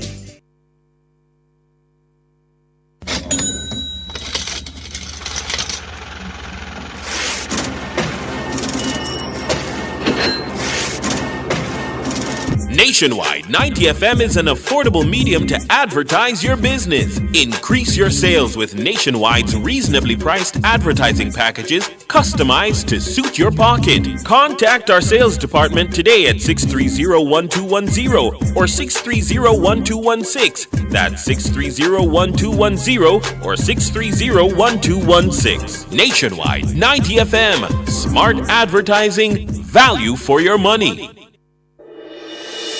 Tune in to Nationwide 90 FM, the new revolution in media. Stay ahead of the curve with our cutting-edge reporting and accurate breaking news coverage. We are having an earthquake. Oh, God. Hear it here first on Nationwide 90 FM. Is that really clip you starting? Tune in, turn up the volume, and listen. We bring a mix of news, entertainment, and sports to your lives. Nationwide 90 FM's live and continuous coverage of the World Championships in Budapest, Hungary. News and discussions week mornings. Coming up in the news at 6 for this morning. Entertainment in the afternoons, then news again in the evenings. Nationwide news at this hour fired. Also, tune in to the entertainment and sports shows in the nights and on the weekends. It is Boy Things After Dark right here on Nationwide 90 FM. Everything is news, from current affairs and entertainment to sports, business, and other categories. Nationwide 90 FM. This is Beanie Man. Give it to them. Zaga, Zen. From every whisper to every commotion. That's rubbish. The KSAMC cannot investigate itself. Was Click News really talking like that? Every news story unfolds here first at Nationwide 90 FM, the new revolution in media. Every sound is a story, and every story we share is news.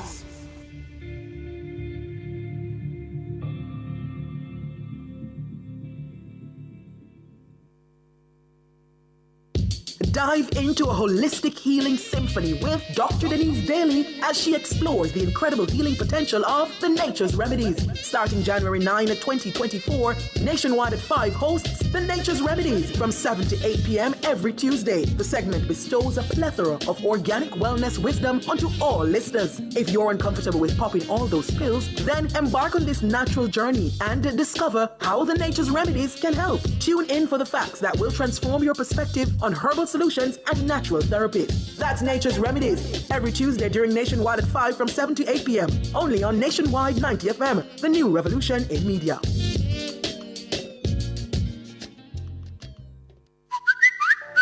News on the go. The latest stories from Jamaica and around the world are literally a finger tap away.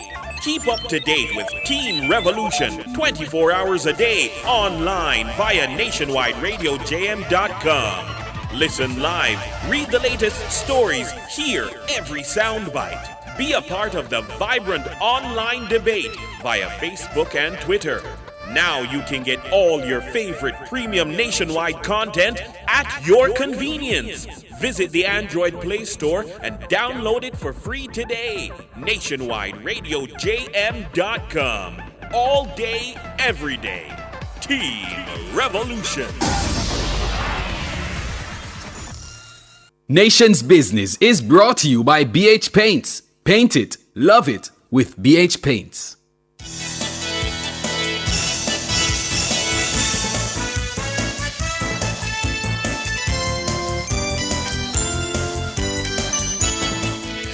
Good evening, listeners and viewers. It's 6:41 and it's time for the Nation's Business. I'm Siobhan Campbell. And I'm Cliff Hughes. Well, listeners, we turn to an issue which was brought up by a caller last evening. A businessman from St. Thomas is alleging that businesses who've been given a space to operate in the Morant Bay Urban Centre are all from outside of the parish. He made the allegation after calling into Nationwide at 5 on Monday. Business operators, at the inception of this project, met with Factories Corporation, and we were instructed to express our intent for space in the urban center. As it is now unfolding, we are aware of persons saying that they have space allotted to them, and everyone that these spaces are allotted to is from outside of St. Thomas. No one that expressed interest has been contacted. I have emailed them. It is a process and it's transparent, but I have friends in certain quarters and they're telling me, Dave, I have 2 spaces, I have 3 spaces. No, they assure me no one has a lease agreement. However, outside of a lease agreement, someone or some persons have some form of understanding that they have space allotted to them. Why is St. Thomas business persons being sidestepped, forced out, and all of these persons being allotted space in the urban center? A caller to Nationwide at 5 yesterday. The Morant Bay Urban Centre is an industrial and commercial complex that is said to house public and private sector entities. The centre is a cabinet-approved joint venture agreement between the Factories Corporation of Jamaica, the FCJ, and China Harbour Engineering Company, CHEC. The FCJ says among the entities to be located at the centre will be the St. Thomas Municipal Corporation, the Parish Court, the Registrar General's Department, the Tax Office, fast food establishments, and business process outsourcing companies to provide employment opportunities for the people of the parish. The caller says business owners from St. Thomas were assured by the FCJ that they would be given priority and have access to the urban centre. an assurance was given to us that we would be given priority treatment, we would be given access to the urban center, but for them to just decide that, okay, everything is allotted to interest from outside of the parish? Nobody has said that yet. Nobody has said that. Nobody has said that. You have come to that conclusion. Yes, I have come to that exactly conclusion based on what I am seeing. Well, what the factories corporation now needs to do is to let me know and the other business operators know that there is a fairness in the process and that we are indeed not being sidetracked. In a project update in November 2020, the Factories Corporation reported that the Morant Bay Urban Center was overbooked. The center is being constructed at a cost of $6 billion and it's set to be completed this month. Well, joining us now to discuss the issues raised by the caller, we have with us the Managing Director of the FCJ, Mr. Donald Farquharson. Good evening, Mr. Farquharson.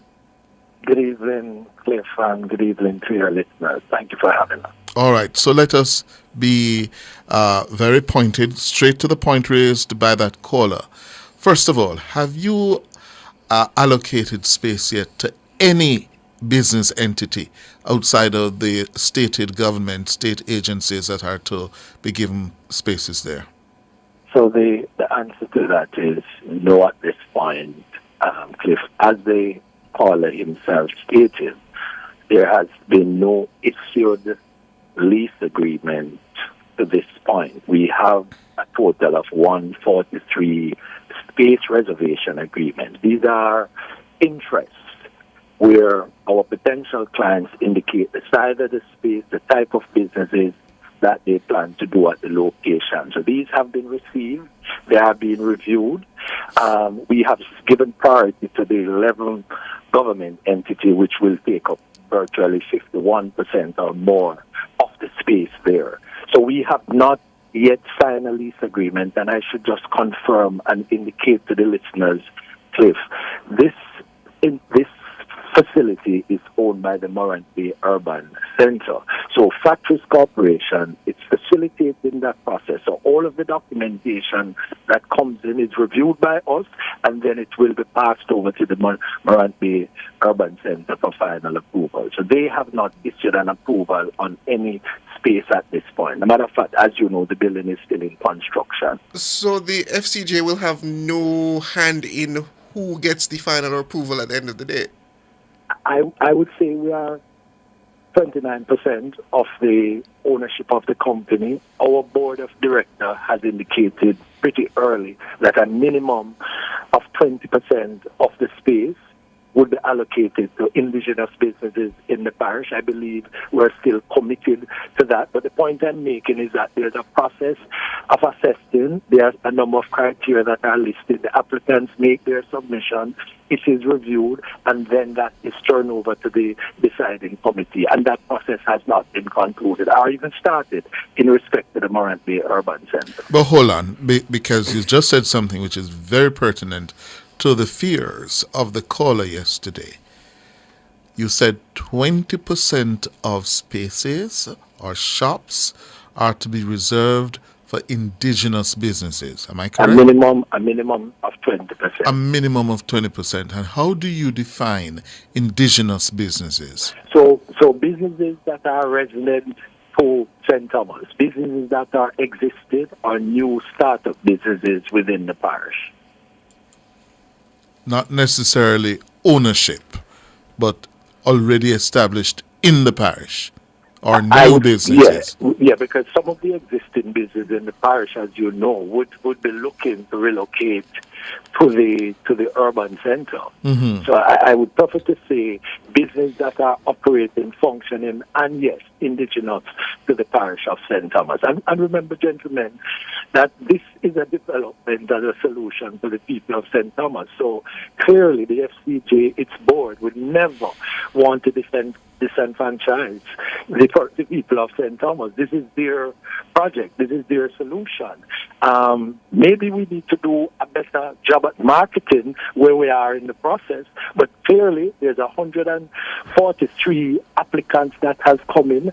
75 of those are from St. Thomas, and we're going through that process. I should also indicate... Hold on. You're going a little too fast because the caller is not here. Yes, I want to represent his interests as he articulated. You're saying, Mr. Farquharson, the managing director of the FCJ, that you have received 143 applications for spaces. Yes? And 75 of the applications are from St. Thomas. More than half of those 143 are from St. Thomas. Yes, and recall that we went public to say that the large percentage of those applications were for small businesses under 800 square feet. So we purchased an additional 10.3 acres next door. A design has been completed for the first micro-business park annexed to the Morant Bay Urban Center. So the board did saw the demand early. We purchased an additional 10.3 acres, and we have completed the top concept design for the development of a micro-business park next to the urban center. But certainly, Mr. Farquharson, you said you have not completed the process of selection, but do you have a criteria or a process by which these potential interests are assessed to see who will be the ones who are ultimately going to fill that space? The evaluation assessment is on the basis of 6 major items. The applicant's existing relationship with FCJ, meaning we have existing entities. We have about 126 clients at this point, so they are allowed to apply for the space. The location of the business, are they from Morant Bay or other areas outside of Morant Bay or another parish? Number of jobs to be created.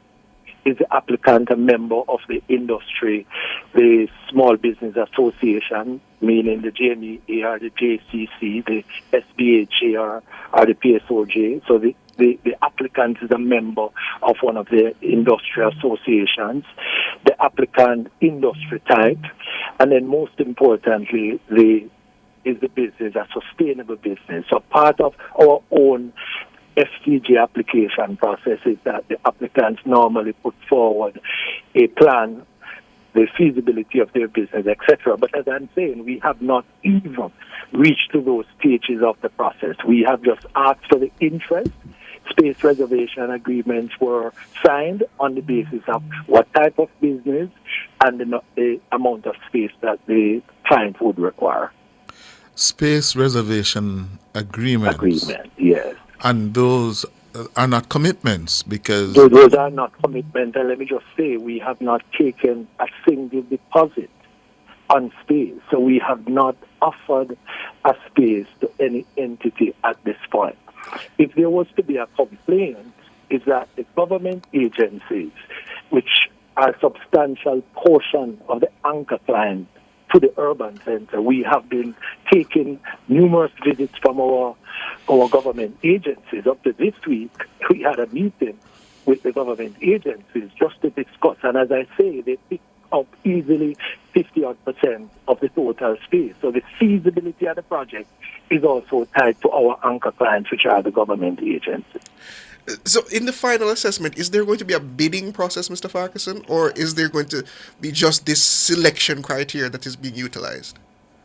Well, I just want you to understand that FCJ presently manages 1.8 million square feet of space, and we are at about 97% occupancy. This is our business. So we have persons competing, we have persons making interest in space as a normal part of our business. We are sensitive to the fact that this is an urban center for the people of St. Thomas. The board has stipulated minimum 20%. A matter of fact, the statistic that I've looked at, as I say, suggests that nearly 50% of the applicants come from St. Thomas. So I have no doubt that as we review and do the selection, we will not and cannot overlook the fact that the solution of the urban center is for job creation to the people of St. Thomas. And economic development, of course. But to follow up on Siobhan's question, to be very clear, where you have demand being greater than supply, as you seem to be having now, isn't that so? Yes. Yeah, you have more demand for space than space you have. Yes. What is going to be the approach? So I will venture to say that I'm looking at a summary here, just to give you an example. Food and food services, we have in excess of 15 applicants. Retail and wholesale, we have in excess of 16 applicants. Medical services, we had over 11 applicants. So already there's two major decisions has been taken. One, we have taken a decision to build out a new medical block to house all the medical services. And we have purchased 10.33 acres of land where another 30 small businesses will be accommodated. And that design have been made. Outside of that, I did list the criteria that say, based on your application process, it will be assessed. Then you will be moved to the next step of the feasibility assessment, where the business plan and the business case of what the entity is involved in and their ability to pay will be part of the process. So it's difficult at this point to just make the decision, but that's the process that we have in place and have been tested as part of the FCJ processes. I hear you, Mr. Farquharson, and I suppose this is where the mischief lies or the concern lies on the part of the caller we had yesterday. When it comes down to the feasibility or the ability to pay, I mean, there is a KFC and then there is Mama P's Kitchen. And when the two are put against the other on the paper, it would see that KFC would win. Do you understand that concern? Well, the better way to look at it is that this project is $6 billion. For it to be feasible, we had to select some anchor clients to be part of the development. So the courthouse, the parish council, and some of the DPO entities and the fast food outlet. Obviously, there's no competition there because there are anchor clients who were selected because we needed those businesses to help override the mortgage that would be associated with a $6 billion loan. Mm-hmm. So the solution recognized, yes, that you're bringing small and big businesses together. But yes, we accept there must be a sense of fairness and equity with the selection process, and we're giving that commitment. Mm-hmm. You did say that, or I think it was in our script, that the center is due to be opened this month? There has been a time extension to January. What we expect is that we might do phased opening on the basis of some of the new facilities that are going to be constructed, and we have also decided to give the clients a 1 to 3 month build-out period. So I believe some clients might deliver their spaces earlier than others. But yes, we're hoping in the new year for the process of delivery of space to begin. And the official opening when in the new year? I'm unable to give you a date at this time, sir, but I would say the contract with our contractor suggests that they should conclude in January.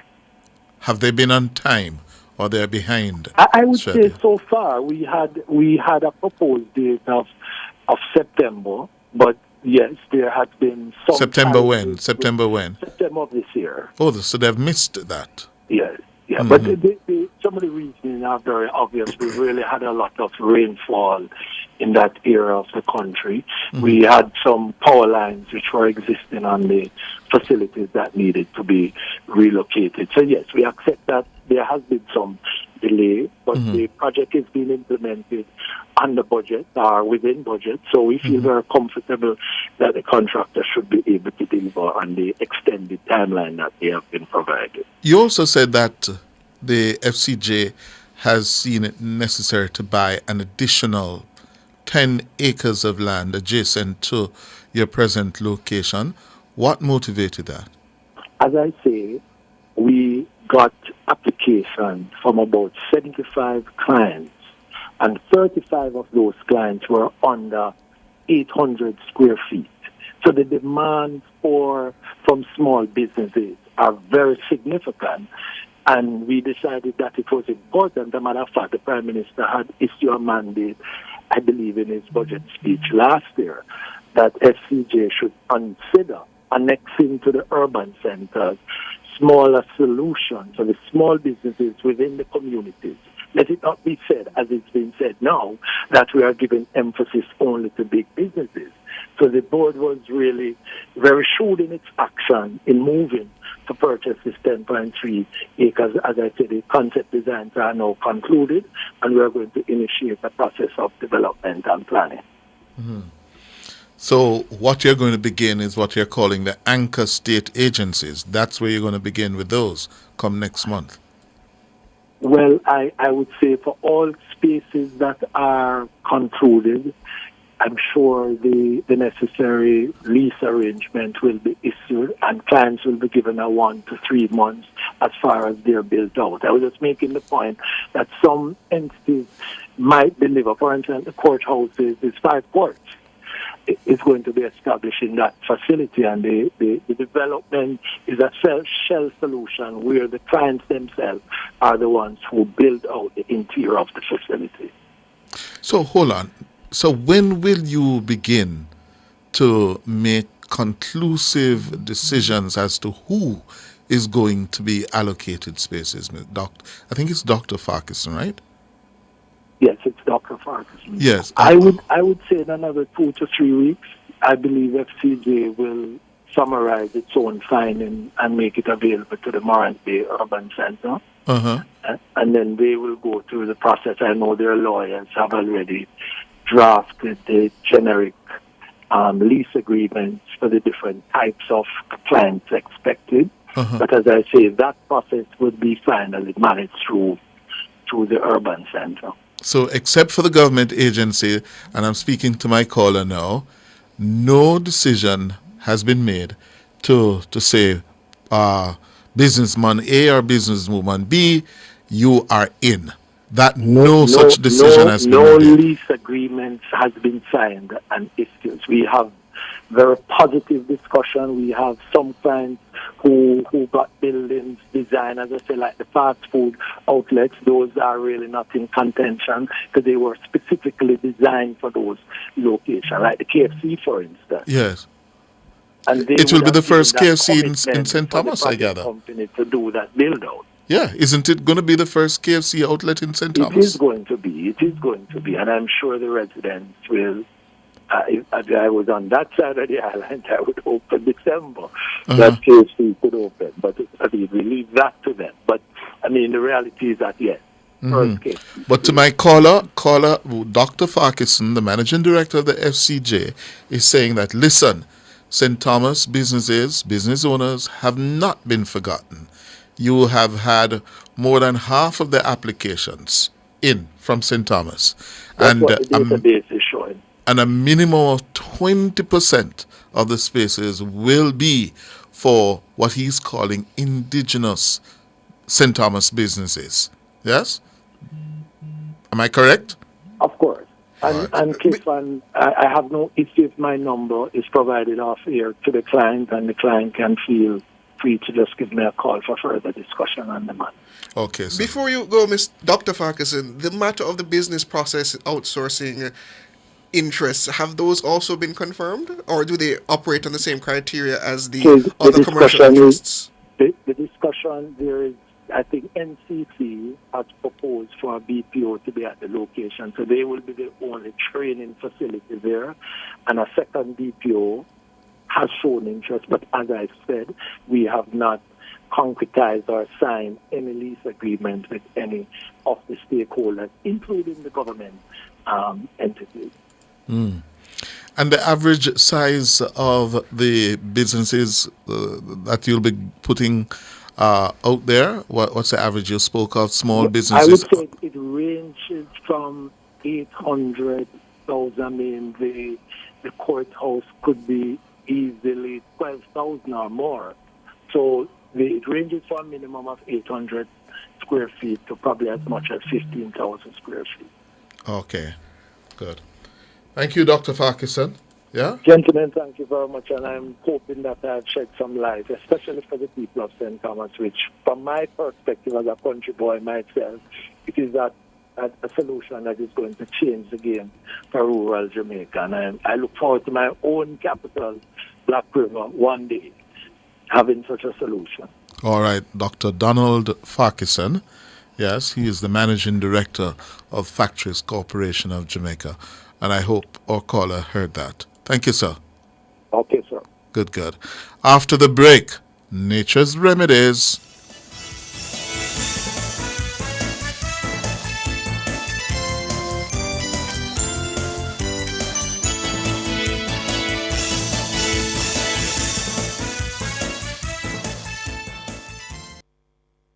GK1 now introduces third-party motor insurance from GK General Insurance. Download and log into the GK1 app, then select one of 3 affordable third-party options. The time by GK General Insurance is 7:04.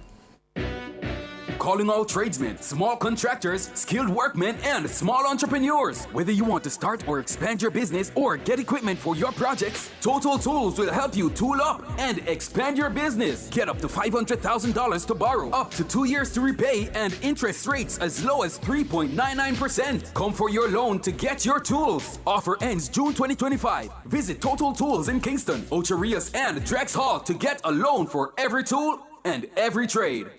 Is your money idling when it could be thriving? With CIBC Caribbean's fixed deposit offering, you can take charge of your cash. With 50,000 Jamaican to start, choose terms from 30 days to 2 years. Lock in your funds and enjoy premium rates guaranteed to grow your wealth. Whether you're eyeing short or long-term gains, our fixed deposit accounts puts you firmly in control of your money. Now is the time to open a CIBC fixed deposit account and start earning more today. CIBC, ambitions made real.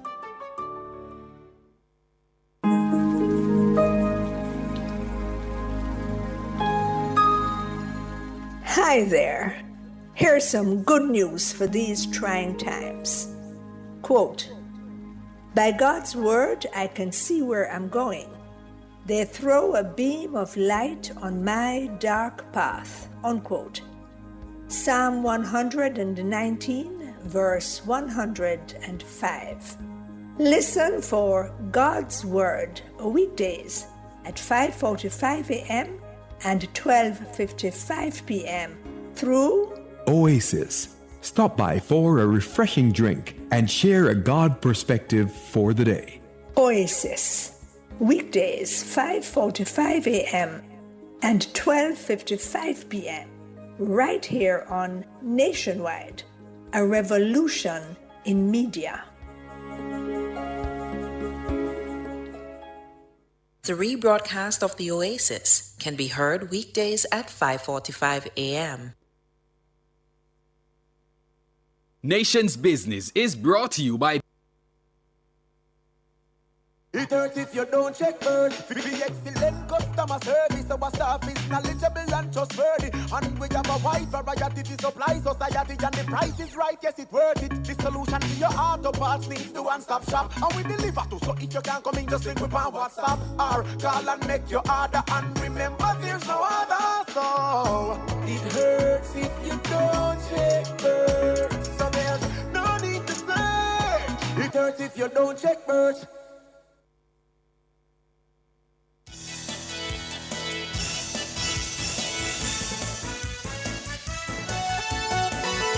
Good God of mercy, hey. Good God of grace, hey. Lord of mercy, hey.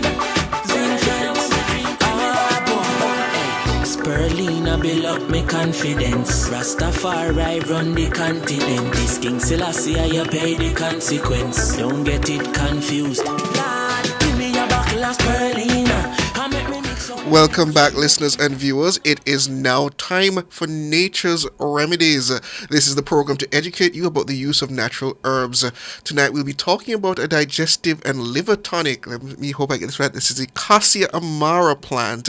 And as usual, later we'll be opening the line so you can call in with any questions you might have for our resident pharmacognosist, Dr. Denise Daly. Good evening, Dr. Daly. How are you again? Good evening. I'm doing well. And how are you? Doing quite wonderful. So tell me, did I nail Good evening, Dr. Daly.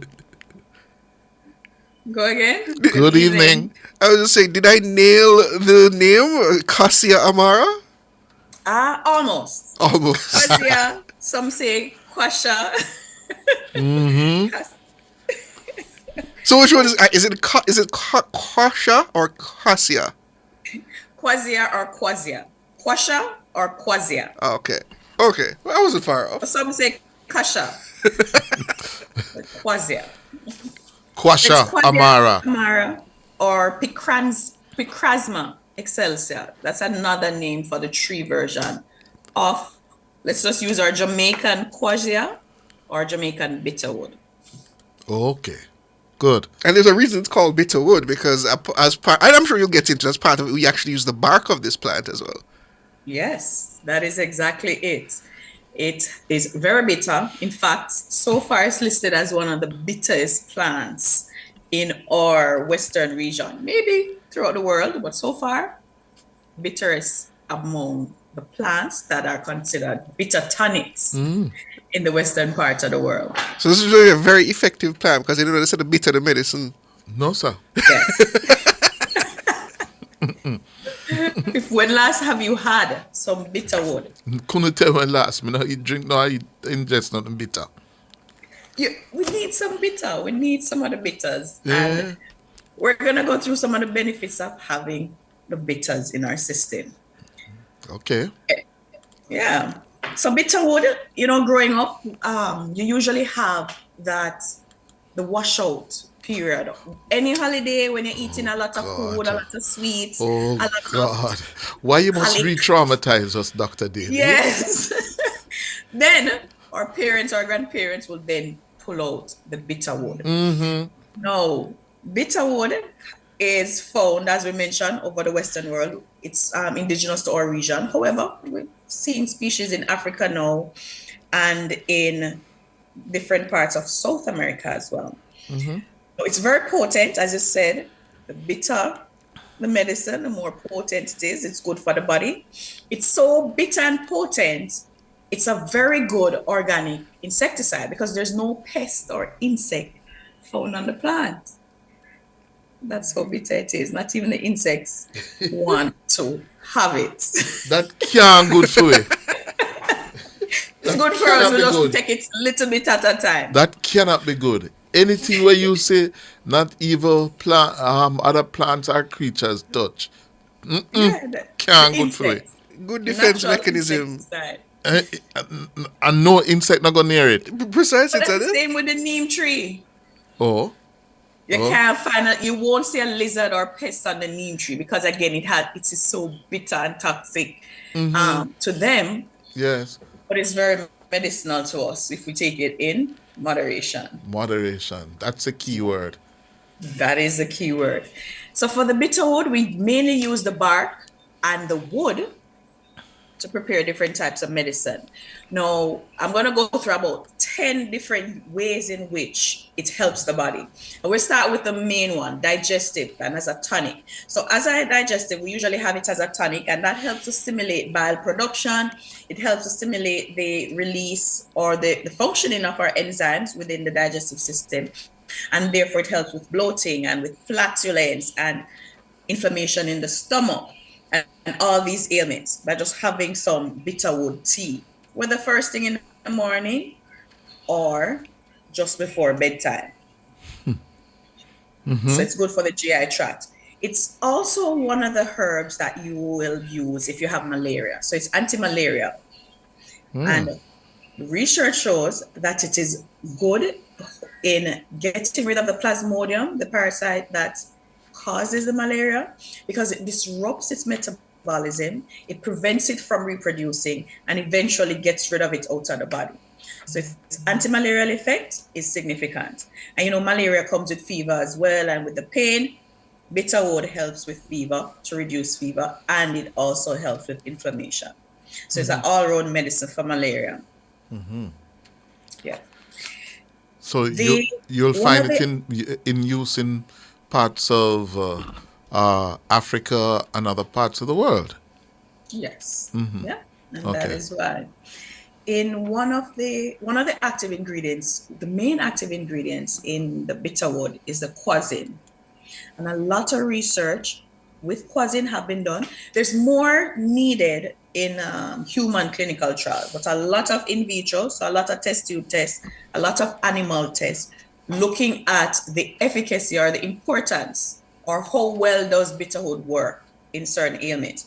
So it's anti-cancer. So that quasin and that bitterwood has an anti-cancer principle by inducing apoptosis with your cancer cells. So if you imagine a ball of cancer cells, when you have that bitterwood tea or the extract, it will cause those cancer cells to die by bursting. So the cells will burst and die. We call it self-destruction or cell death, programmed cell death. And that's how potent the quasin is in the bitterwood. Yes. We hear that bitterwood is good as a blood purifier. And even if it's leukemia, cancer of the blood, it also helps with clearing out the blood, revitalizing the blood as well. The washout effect of bitterwood, that's due to its ability to get rid of parasites. I don't remember if D-worm, remember wormout when persons had a lot of worm back in the day. Yes. And there are so many different ways our parents or grandparents usually get rid of the worm. Yes. But with quassia or with the bitterwood, when you have the tea, you can help to flush parasites out of the system. There's another way as well how they would insert it. For example, you make the tea, whole extract rather, then you get a syringe, insert it in the anus or the rectum, and you'd flush the rectum to get rid of the worms, like any tapeworm, threadworms, etc. And that's one of the ways you can get the anti-parasitic effect and get a flush out of the system. And you feel lighter, you feel better, and your food digests even. That's going to be a hard sell for a lot of Jamaicans, Dr. We don't need to do that anymore. There are other types over the counter, but it's similar to it's an enema, right? Sometimes you have a little tablets that you'd insert into the rectum to get a flush or a washout. So it's similar. It's a similar concept there with the bitterwood. Yeah. All right. So let's talk about. Can we take a break? We need a break, right? Oh, hold it for us, Dr. Daly. We're up on our first break. We're talking about the Quassia amara, bitterwood. Yes. After the break, more.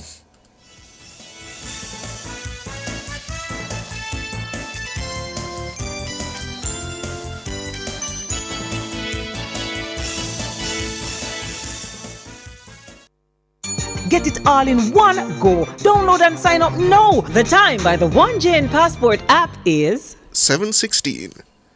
Shop and win a mega kitchen from Megamart. Spend $6,000 or more before GCT at any Megamart location and fill out the entry form provided for a chance to win a brand new stove, fridge, and microwave this Christmas from Appliance Traders Limited. Visit us on social media to win monthly prizes courtesy of Lasco, Grace Foods, and Facey Commodity Company Limited. Promotion runs from September 30 to December 6th. Shop now to win a mega kitchen from Megamart. The best value by far. Conditions apply. Must be 18 years or older to enter. Authorized under Section 58.3 of the Betting, Gaming, and Lotteries Act. Calling all tradesmen, small contractors, skilled workmen, and small entrepreneurs. Whether you want to start or expand your business or get equipment for your projects, Total Tools will help you tool up and expand your business. Get up to $500,000 to borrow, up to 2 years to repay, and interest rates as low as 3.99%. Come for your loan to get your tools. Offer ends June 2025. Visit Total Tools in Kingston, Ocho Rios, and Drex Hall to get a loan for every tool and every trade. Dr. Denise Daly is a former program director for the College of Health Sciences at the University of Technology. She does seminars on corporate wellness and team building strategies and health and wellness in the workplace. She also offers lifestyle and wellness coaching and offers personalized wellness packages. Dr. Daly is also the co-owner and founder of Nasare R&M Company Limited. All natural skincare products are available for customers. They also do private labeling and customized skincare packages. She can be contacted by email at drdenisedaily@gmail.com for bookings and consultations. She can also be found on Instagram and Facebook at Dr. Denise Daly. Good God have mercy. Hey, good God have grace. Hey, Lord have mercy. Welcome back, listeners and viewers, to Nature's Remedies as we go through the usages of the Cassia amara plant or the bitter wood in order to better your health. We have with us, as usual, our pharmacognosist, Dr. Denise Daly, and later we will be taking your call, so please gear up for that. The numbers are 630-937-124 and 618-8255. So, Dr. Daly, outside of the unpleasant method of a suppository, as you put it, what are the other ways you can prepare and use the Cassia amara? Yes. All right. So the regular, you can have it as a tea. So preparing or brewing the tea, you get 1 teaspoon of the wood, if it's powdered, in 1 cup of water, or better yet, you can get a few of the wood chips. So if you have the wood chips, then you want to make a larger portion, like a liter or a small pot, which you'd use like about 1/4 cup of the wood chip into the pot. No, it may be very bitter. So oftentimes with bitter wood, you want to gauge how bitter you have it. So start with about 2 to 3 chips, get an idea of the taste, what you can manage, and then you can have a cup of that before bedtime. Have it about 3 to 4 times per week. If you can't do it so often, right, Cliff? You can probably do once per week, Sir Cliff. Yes. Right, Siobhan? No? But for those who can't tolerate the bitterness, is there something that you can use to offset it without diluting the potency? Yes. You can. Some persons will add a little honey or a little brown sugar, right? For me, for example, I put a little bit of salt, and that kind of negates how bitter it tastes. You still get the benefits. So a toops of salt, but then I don't have any issue with high blood pressure. Mm-hmm. So that helps in that regard. So a little bit of salt, or if you want to add a little bit of honey to help with the taste, that will help. Yeah. And just drink it quickly and have your favorite drink beside you or something, or some water. I see, doctor, that the plant, that it is a full plant. It has its flowers and its leaves. So are there any usage for the flowers and the leaves of the plant as well? No, we don't really use the flowers or the leaves for any of the medicinal properties. I haven't seen any, but I stand corrected. If any of the communities use it, let me know. I'd love to hear. But oftentimes, it's just the bark and the wood itself. In fact, you can also get the lumber from the wood, carve it into a cup, and that's another way you have it. You carve it into a cup, pour some water in the middle of the cup, the bitter wood cup, and allow it to seep overnight, and then you wake, you drink that water first thing in the morning. So that's another way you can have it. Wood and the bark. Yeah. So that's a tea. We talk about the enema, preparing that enema for washout. You can also have the Quassia cup. We just mentioned that's 3. Then let's look at the skin. You can prepare a bath for many skin irritations. So if you talk about like chicken pox, your measles, your scabies, if you have wounds and minor burns, it also helps to heal that. So you just get a bath. Either you soak it overnight to get the extract from the plant, from the wood chip, and then you can use that to have a bath or a soak. You can also create the tea, pour it in the bath, and allow it to cool to enough a temperature that you can actually use to sap the area or to bathe in or wash the area, and that will also help as well. So that's creating a bath. If it's an extreme case of itching and infection, you can add some neem leaves to it. Again, just wash the neem leaves in it and allow the water to get green as well with the neem extract. So you can combine it with other herbs for a more potent, effective use. Yeah. So outside of neem, are there others? Pardon, go again. Outside of neem, are there others that you would recommend to pairing it with? Yes. For example, if you're making a pain rub, or again for something external for the skin, you can get your Quassia wood chips, pack them into your bottle. You can add your cannabis. You can add your Jamaican dogwood as well. add that dogwood to it, and pour on some rum or some rubbing alcohol. Allow that to soak. You shake it to keep it in a dark area. And you can use that to massage your leg, or if it's arthritis or any inflammation within the body, and any skin irritation as well. You can use it with lice. If you have lice, I would recommend adding the quassia plus the neem. Quassia alone works, neem alone works, but combined, they help to get rid of lice from the hair by creating that wash as well. Several uses. Several uses. And Siobhan used Google to tell us what you found about Angostura. I found out that the Kwasi Amara is the basis on which they make Angostura bitters. And that I found very interesting. Yeah. And in terms of vitality, one of the general tonic ways, it helps with stamina. And it also helps with pre-ejaculation. So it's a very good bitter tonic to have to increase blood flow and increase your potency and sperm ejaculation. Oh, so that's when they talk about taking a bitters before. Okay, all right. No, I understand. You need the energy, the vitality, and the blood flow for a good session. Boy, I might have to go put up with the bitterness then. So any more uses before we open the lines for you, Doc? Yes, it's neuroprotective. You can, again, we need to have some bitters. So it helps with the liver, the kidney, but also our brain. So if there's any inflammation in the brain, whether from concussion or just degenerative diseases, like any hint of Parkinson's or Alzheimer's, having some of your Jamaican bitterhood will help with improving your mental state or your brain function as well.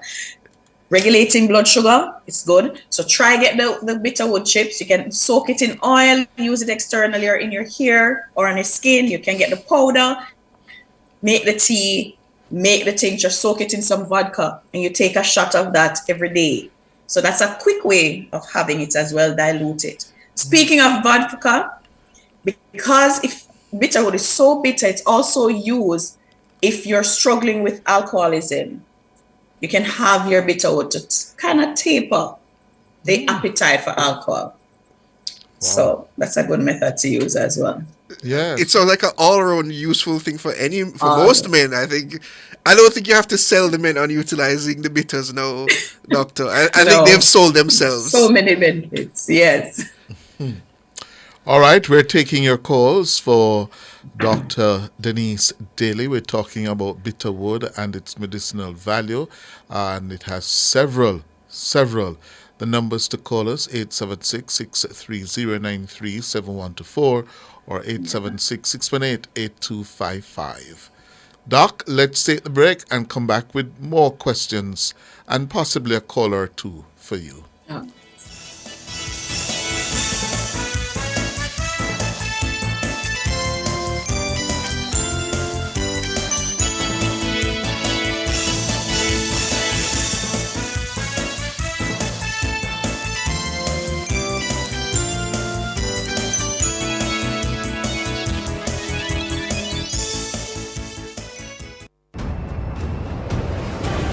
Looking to rent a fully operational production studio? Then Nationwide 90 FM has got you covered. We have flexible options to meet your recording needs any day of the week. Monday to Fridays, 9 a.m. to 8 p.m. Saturdays and Sundays available upon request. Bookings must be made in advance. Call us today at 630-1210. Let us help you reach your production desires. Tune in to Nationwide 90 FM, the new revolution in media. Stay ahead of the curve with our cutting-edge reporting and accurate breaking news coverage. We're having an earthquake.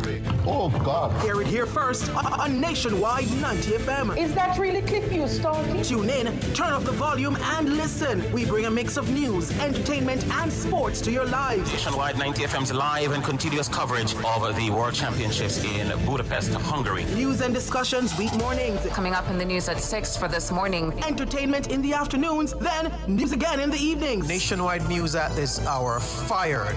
Also, tune in to the entertainment and sports shows in the nights and on the weekends. It is Boy Things After Dark right here on Nationwide 90 FM. Everything is news, from current affairs and entertainment to sports, business, and other categories. Nationwide 90 FM. This is Benjamin. Give it to them. Zaga, Zen. From every whisper to every commotion. That's rubbish. The KSAMC cannot investigate itself. Was Clip News really talking like that? Every news story unfolds here first at Nationwide 90 FM, the new revolution in media. Every sound is a story, and every story we share is news.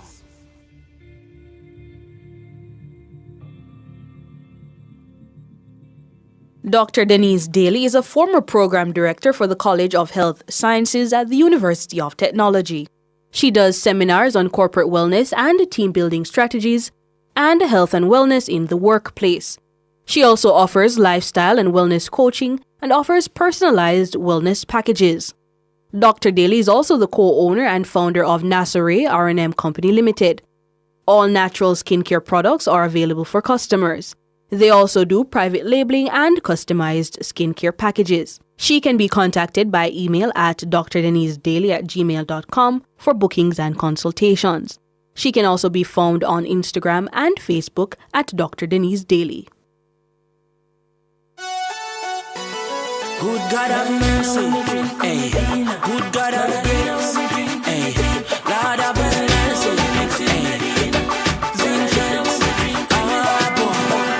Spirulina build up my confidence. Rastafari run the continent. This King Selassie, you pay the consequence. Don't get it confused. Lord, give me a buckle of spirulina. And make me mix up the roots with Medina. Come off a tour and me knee feel weak. So me go a up road and go link fever. What good for your nerves, so what's up and sapata. Coconut water fi wash off your heart. Hey, nobody could have said Rasta soft. Me go link fever fast and never fever grass. Hey, spirulina we blending, so you know I'll be spending every dollar out on me bill fold. 7:30 in the evening, you're inside the Nature's Remedies here with Dr. Denise Daly. And we have a caller online. We're talking about the bitter wood, yes? And we have Peter Williams for Dr. Daly. Good evening, Peter. Pleasant good evening to you, sir, and Dr. Daly. I listened to your program. Particularly last week. And the whole heap of guaco bush. Whole heap grow on the bank of Gordontown River. Behind the courthouse. Yes. And the Methodist Church, that river. Uh-huh. Yeah. And the whole heap of guaco down there, and also guaco is climbing up on the bitterwood tree as well. Right on the Gordontown riverbank. Yeah? Yes, sir. Yes. Hope you use it. Yes. Help with clearing the skin. And I'm 91 and a half year old. Oh, nice. Yes. Thank you. And I'm a retired sergeant from the JDF. Oh, thank you for your service. Thank you for sharing, definitely. And I'm still actively involved. And you're still what? I'm still actively involved in the Jamaica Legion. Uh-huh. To which I have been to your studio, sir, right, to promote the Jamaica Legion's Puppy Appeal about 2 years ago. Yes. Very good. So, Mr. Williams, you use the bitter wood? Yes, sir. What do you use it for? I chip it from the trunk. Mm-hmm. That's the bark. And I put it in water. And I drink it just like that. Yes. Oh? Put it to soak overnight as well. Uh-huh. And just drink it. But everything is in moderation. Ah, so you know I don't go overboard. Good. Yes. So I'm not in under the medication anywhere at all. I'm just, by the grace of God, giving thanks for all the shrubs and everything, and the persons like Dr. Daly and others who brings it to the attention of people everywhere so that they can be better. Good. Thank you. Thank you very much, Peter. Thank you, Peter. Yes, sir. And I hope that Jean and others are listening so that they can get back on the bandwagon of health and strength through Dr. Daly and others. Bye-bye. Bye. Yes, all right. Thank you. Yeah, bye. Bye. Good evening, Unique. You have a call for you have a question for Dr. Daly? Yes. Go ahead, Unique. Hi, Good good evening. evening. First, I want to big up Cliff Hughes for another cutting edge program. Oh? Loving it. And for Dr. Daly, I heard mention of the anti-cancer properties of the bitterwood. Can't pronounce all that name. I'm wondering if you have any information about research done with regards to lupus and this herb. Mm-hmm. Could you? Dr. Daly, I you heard her? I just lost. I didn't hear She's all of the asking question. if you have any research that could direct her in terms of treating lupus, you said, Yannick? Cliff? Lupus, Yannick? Yes, please. Yes, lupus, doc. Systemic lupus, SLE. Yes. It can be delicate to just throw it out there, but I can share if you have email access. With lupus, you're looking at autoimmune, you're looking at building up your system, you're looking at muscle pain, joint pain, etc. So there are different herbal blends that can put together to help with the relief of those symptoms and eventually help with the cause. Now, there are different reasons or ways in which lupus come on. If it's hormonal, we can, look at how we can manage that aspect, etc. So it varies depending on what's happening and when you were first diagnosed with it and what are the symptoms you're experiencing. So it varies from person to person. You can send me an email, drdenisdaily@gmail.com, and I can share some of the research that's out there with you. Understood. Definitely will contact you via that medium. All right. So much for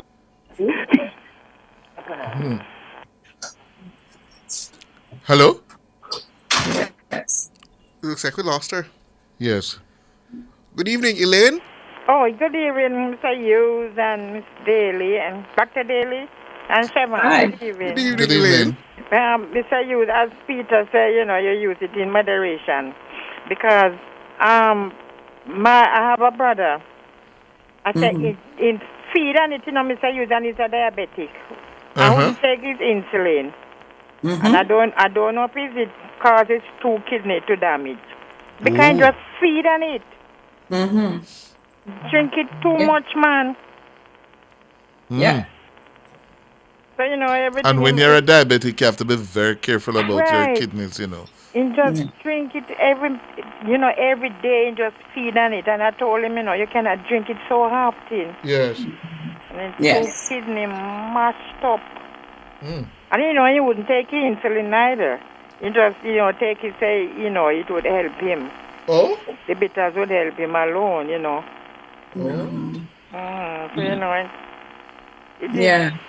it's good, but, you have to know how to take it, especially when you're on medication.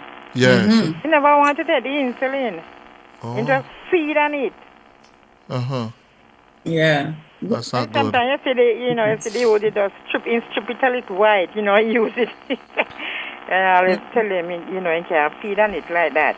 Yes. No, it's very strong and it's very potent. Yes. So bitters is a no and then tea. Yes, That you like have drink it every 3 times day. a week, 1 time a week, 2 times a and he week. wouldn't take the insulin. Just that insulin. And as a diabetic, it's important that you manage your blood sugar level. Right. So if he was prescribed insulin, then he should take the insulin. Then you wait then that if they 2 to take it 3 once a day or hours, drink the something. tea, and eventually you'll have better blood sugar results. So how is he doing now, Elaine? He died. I told you he died. Oh, he died. I didn't hear. Oh, he died. Sorry to hear. 2 kidney messed up. Oh. Wow. So, the Dr. Daly, let us re-emphasize. Yes, you have to know the Yes, amount, the bitterwood, you must take it in moderation, listeners. Yes. Moderation is Peter just important. say, to do it in moderation. And by moderation, Dr. Daly, could you get a little bit more specific? Yeah. 1 teaspoon in a cup of water, you have it Yes. 1 to 3 times per week. If you don't like bitters, you can have it 1 time per week. Right? And drink it every day. Right? Every Not day. 5 days a week, And it 7 will take days the a week. insulin. Your body, Just live on it. Your body just need a little bit for it to help it function. One time, 2 times, 3 times per week, but don't exceed the 3 per week. If you're on medication, it's the same concept of never take your herbal teas with your medication. Right. Each needs to be in the stomach. The body gets it to work, and then you drink your tea. It helps your body to work.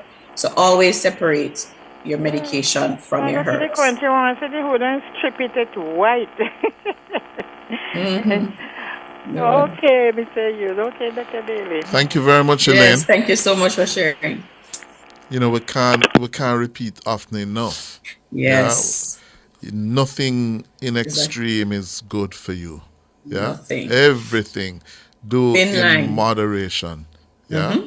So thin line between medicine and toxin. Yeah. And what are the side effects? Since we're on the bitterwood, what are the side effects? Yes, some side effects. Overuse, it can induce vomiting. So you can start vomiting profusely. It can cause toxicity. And when it comes to toxicity, that's your liver and your kidneys. Because the liver carry out the detox, your kidney excretes all of the detoxed chemicals and so on. So those 2 organs are most affected if you go on overdose. Overdose on a medication, overdose on a potent herb. So that's important to remember. If you have gastric ulcer, you cannot drink too much bitterwood. It can irritate because, again, remember, bitterwood is a digestive tonic, so it stimulates your stomach. And that stimulation would not go well with a gastric ulcer. So you'd have to treat the ulcer, use a different type of bitter herb if you want to have some bitters, like rice bitters or your neem. That also help to heal the stomach. So gastric ulcer, if you're on with menstruation, it can cause some uterine contractions and so on.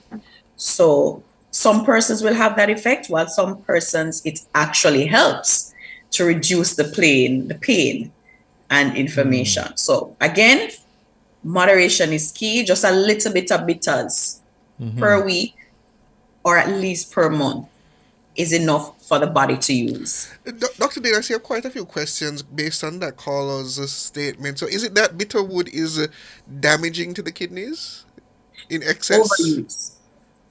So too strong, too much, too often. Similar to salt, similar to sugar, similar to some of your other prescription drugs. So you want to have it dilute 1 teaspoon in a cup of water once per day for at maximum 3 days, not more than 3 days for the week. And if you do 1 per week, that is good. You have so many different herbs you can have and enjoy that are also bitter, that are also good as a tonic and revitalize the system. But it's very good. If you have it, you can use it. Just don't overdo it. Yes. Alric is on the phone for you, on the line for you, Dr. Daly. Good evening, Alric. Good evening, Cliff. Good evening. Good evening, Dr. Daly.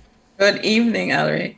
That I grew up with my grandmother, and I loved her dearly, but when I came on this afternoon, I had bad memories of her because, as Mr. Hughes said, yes, when Christmas finished, that I have to go back to school January. Yep. And the last week of August. Yeah. I hear Granny call and say, "When you come boy, come get ready for one of bitters." That you are wrong go hide, you know. Yes. That was the only time we never loved with grandmother that because no boy. But outside of that, she was good. It was good. Yes. What I would like to ask you, Doc, is for the arthritis, you see, what did you say you can put it to soak with? If you get the wood chips, you put it in some rum or rubbing alcohol with cannabis, dogwood, pimento, guinea hen weed root, those type of pain herbs. They work well together. And you use that to massage the area, if it's your foot or whichever part, and it helps with pain and inflammation.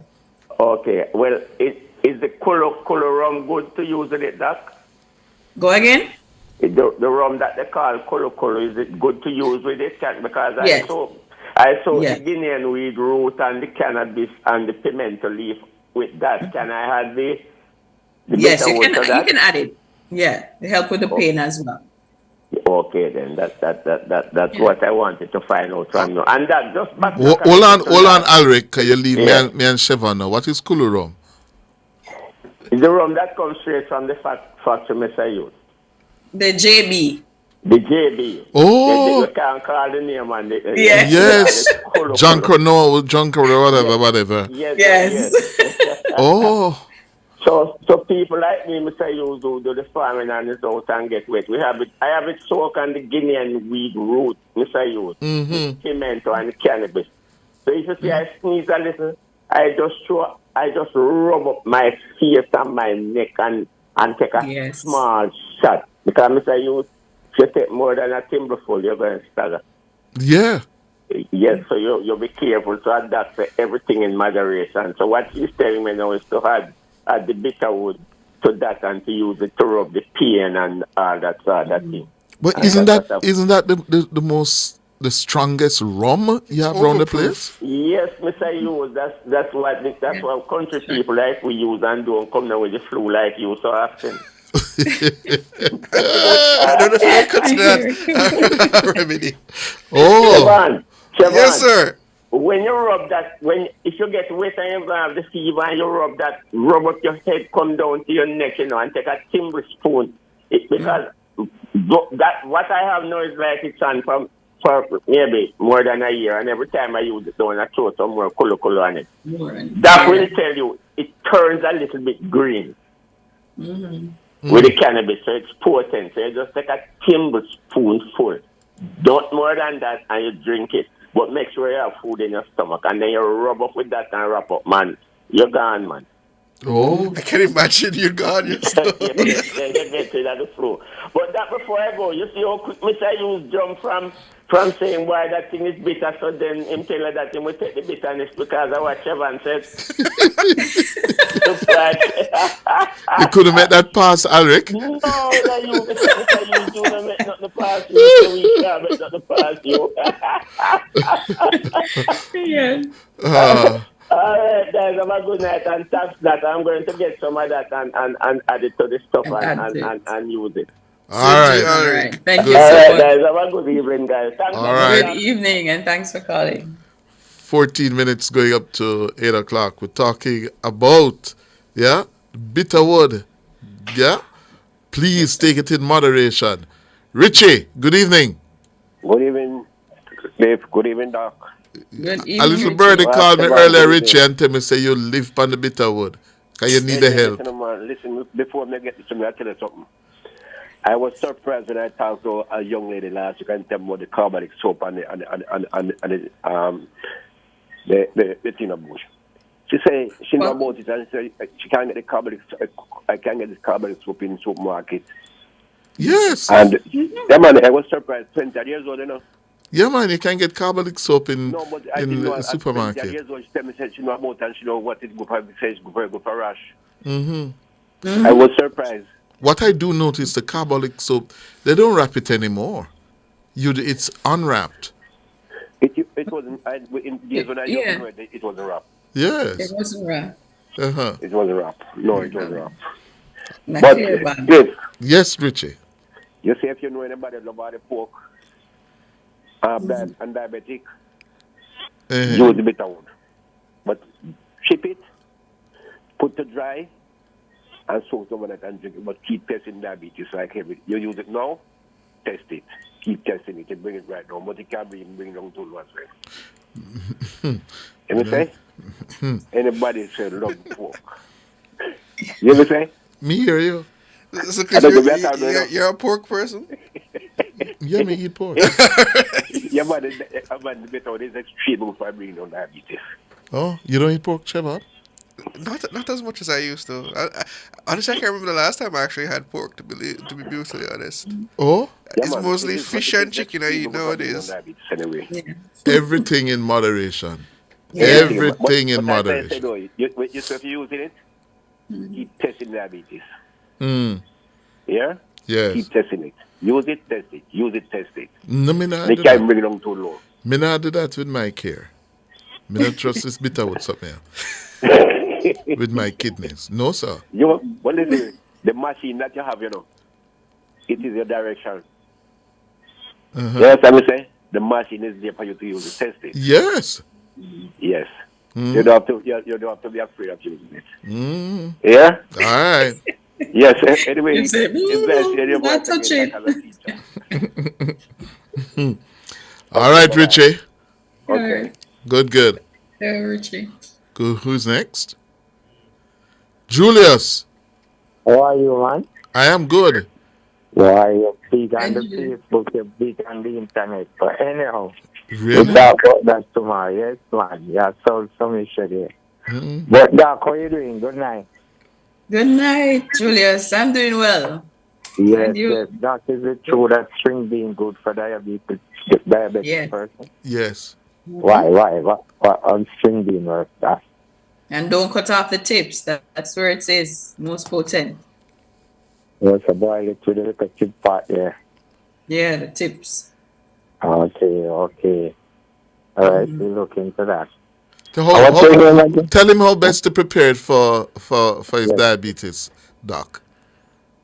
With the string bean? Yes. The highest amount of the active ingredient for the string bean that helps with cause a hypoglycemic effect, reduce the blood sugar level, is in the tip of the string bean. So in Jamaica we usually wash it, then we clip off the two ends because we want it to look straight. And uniform, yes. You actually need to keep the tips on, and that's how you get it being not just nutritious but the medicinal component to help modify the blood sugar level. Mm-hmm.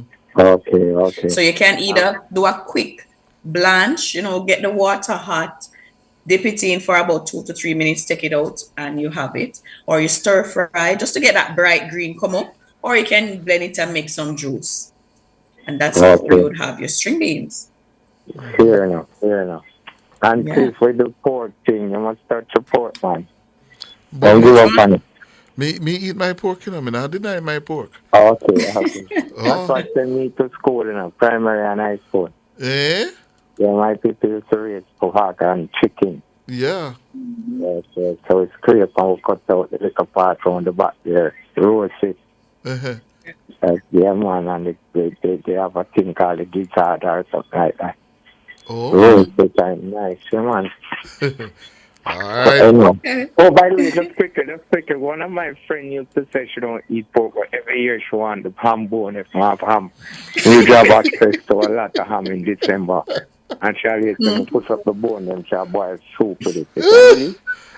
It makes a very good soup though, the ham bone. That's what she said. Very good soup. Mm-hmm. Enjoy even. I try to get you tomorrow in the day so we talk like a politics, right? All right. East Kingston going to main place. Eh? East Kingston going to main place, you know what I mean? Main? That MP there called Main.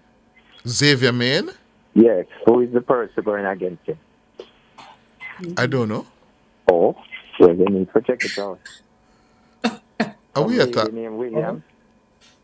A lady named who? Williams. Oh? Check it out tomorrow. All right, Julius. All right. Good. Good. Mm-hmm. All right.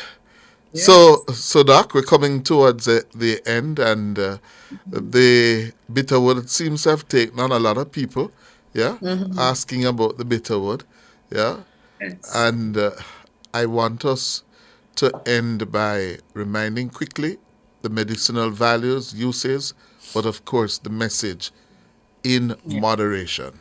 Yes, definitely.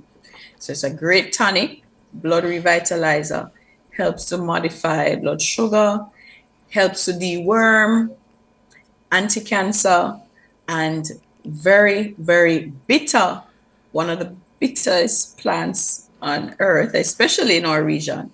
So it's very potent. So we want to have it in moderation. 1 teaspoon in a cup of water, 1 wood chip in a cup of water, or you boil that, And you can have it 1 up to 3 times per week, and then rest. Give your body a rest. You only need a little bit to help revitalize the system. Never with medication. Always 2 to 3 hours apart if you're on medication. So never mix your herb with your medication. So moderation is key when you're looking at using nature's remedies and being healthy. Mm-hmm. All right. Yeah. Thank you very much, Doc. Really appreciate it. How are things up where you are up north? It's so far so good. I'm far east, Nova Scotia, so the temperature is like 5 degrees. It's not too bad.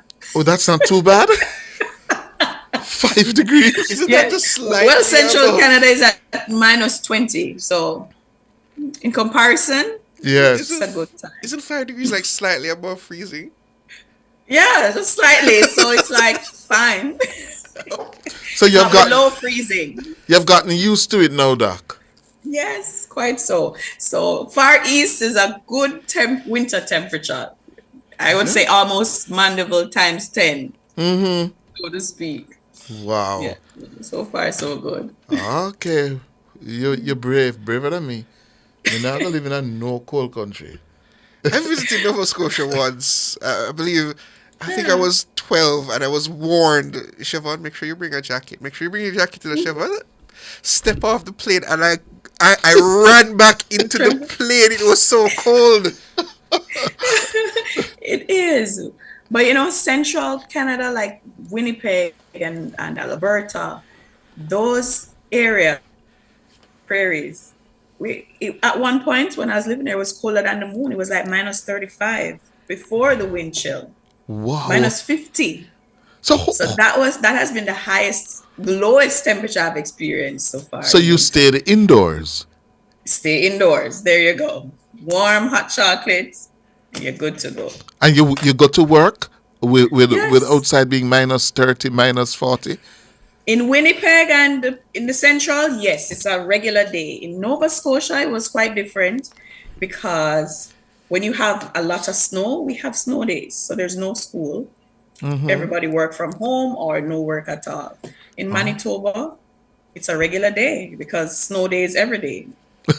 So different region, different rules. Yes. Oh dear. Yeah. Boy. That's something I have to ensure that I see before I pass from this mortal coil. To this date, I've never seen snow. You've never seen snow? Never seen snow. No, I you hear should it's go up and- overrated, but I've It's never seen it. overrated. Yes, it's overrated. No doubt about that.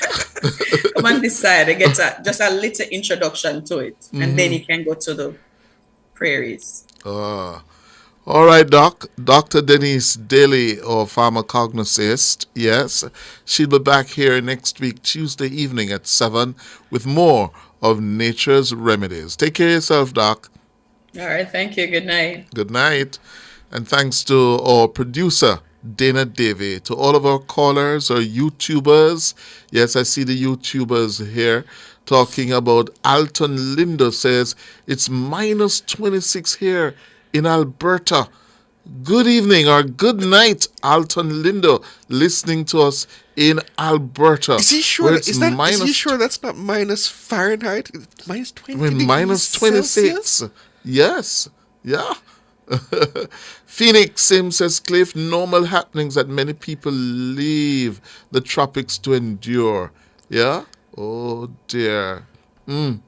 And Barbara Ellington says, it's 70 degrees at her home in the hills of Manchester. Is it Manchester, Barbara? Yes.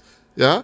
And Carl Welsh says it's cold right now in Toronto. Yeah, cold. MS says, good night, everyone. Good night, Donovan. Glenn, good night.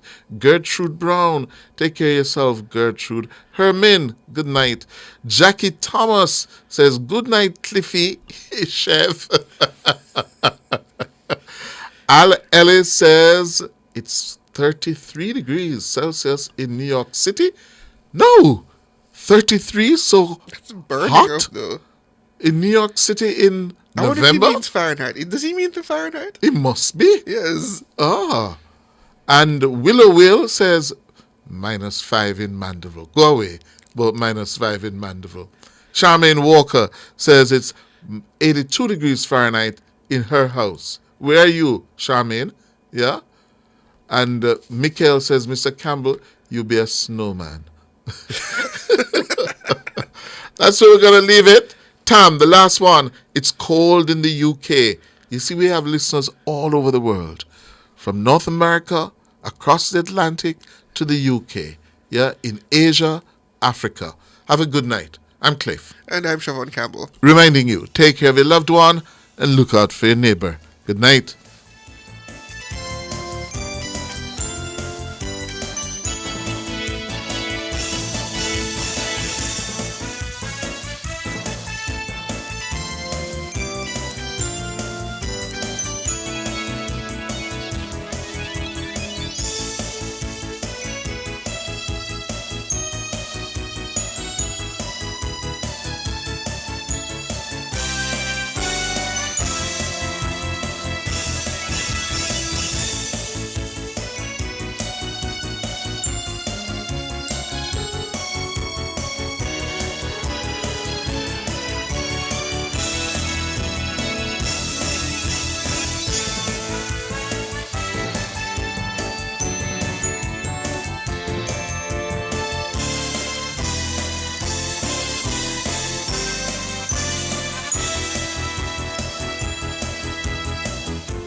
Are you ready to turn your sales and marketing skills into high earnings? Nationwide 90 FM is searching for business development executives to help us grow our business and build lasting client relationships. If you have experience across all stages of the sales cycle and possess strong communication, negotiation, and time management skills with a proven sales track record, this opportunity is perfect for you. Join our team and work with the top corporate brands, media agencies, and of course, our on-air personalities. Enjoy networking opportunities, professional growth, and competitive commissions. Ready to take the next step? Send your resume to hr@nationwidenewsnetwork.com today.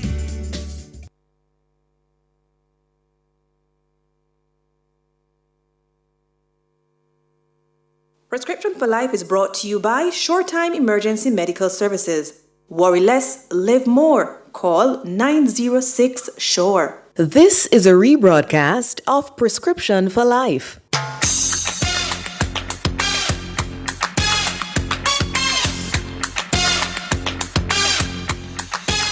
8:02 p.m. on the clock on this Tuesday evening, Tuesday, November 28, 2023. You're with Nationwide 90 FM. The program is Prescription for Life. It's brought to you by Short Time Medical. Short Time Medical, you can find them 10 Trafalgar Road in New Kingston. Their number 906-7873. They're always on phone line 394-5433. It's the 24-hour lifeline. Always turned on, always plugged in, regardless of the time of day, regardless of the day, whether holiday or otherwise. 394-5433 is a live line for prescription, for short-time medical rather. And it's a live line for them. It's a lifeline for you, potentially. This evening, we're going to talk about lower back pain, and the man to provide you with the facts, the figures, the context, and the real information, Dr.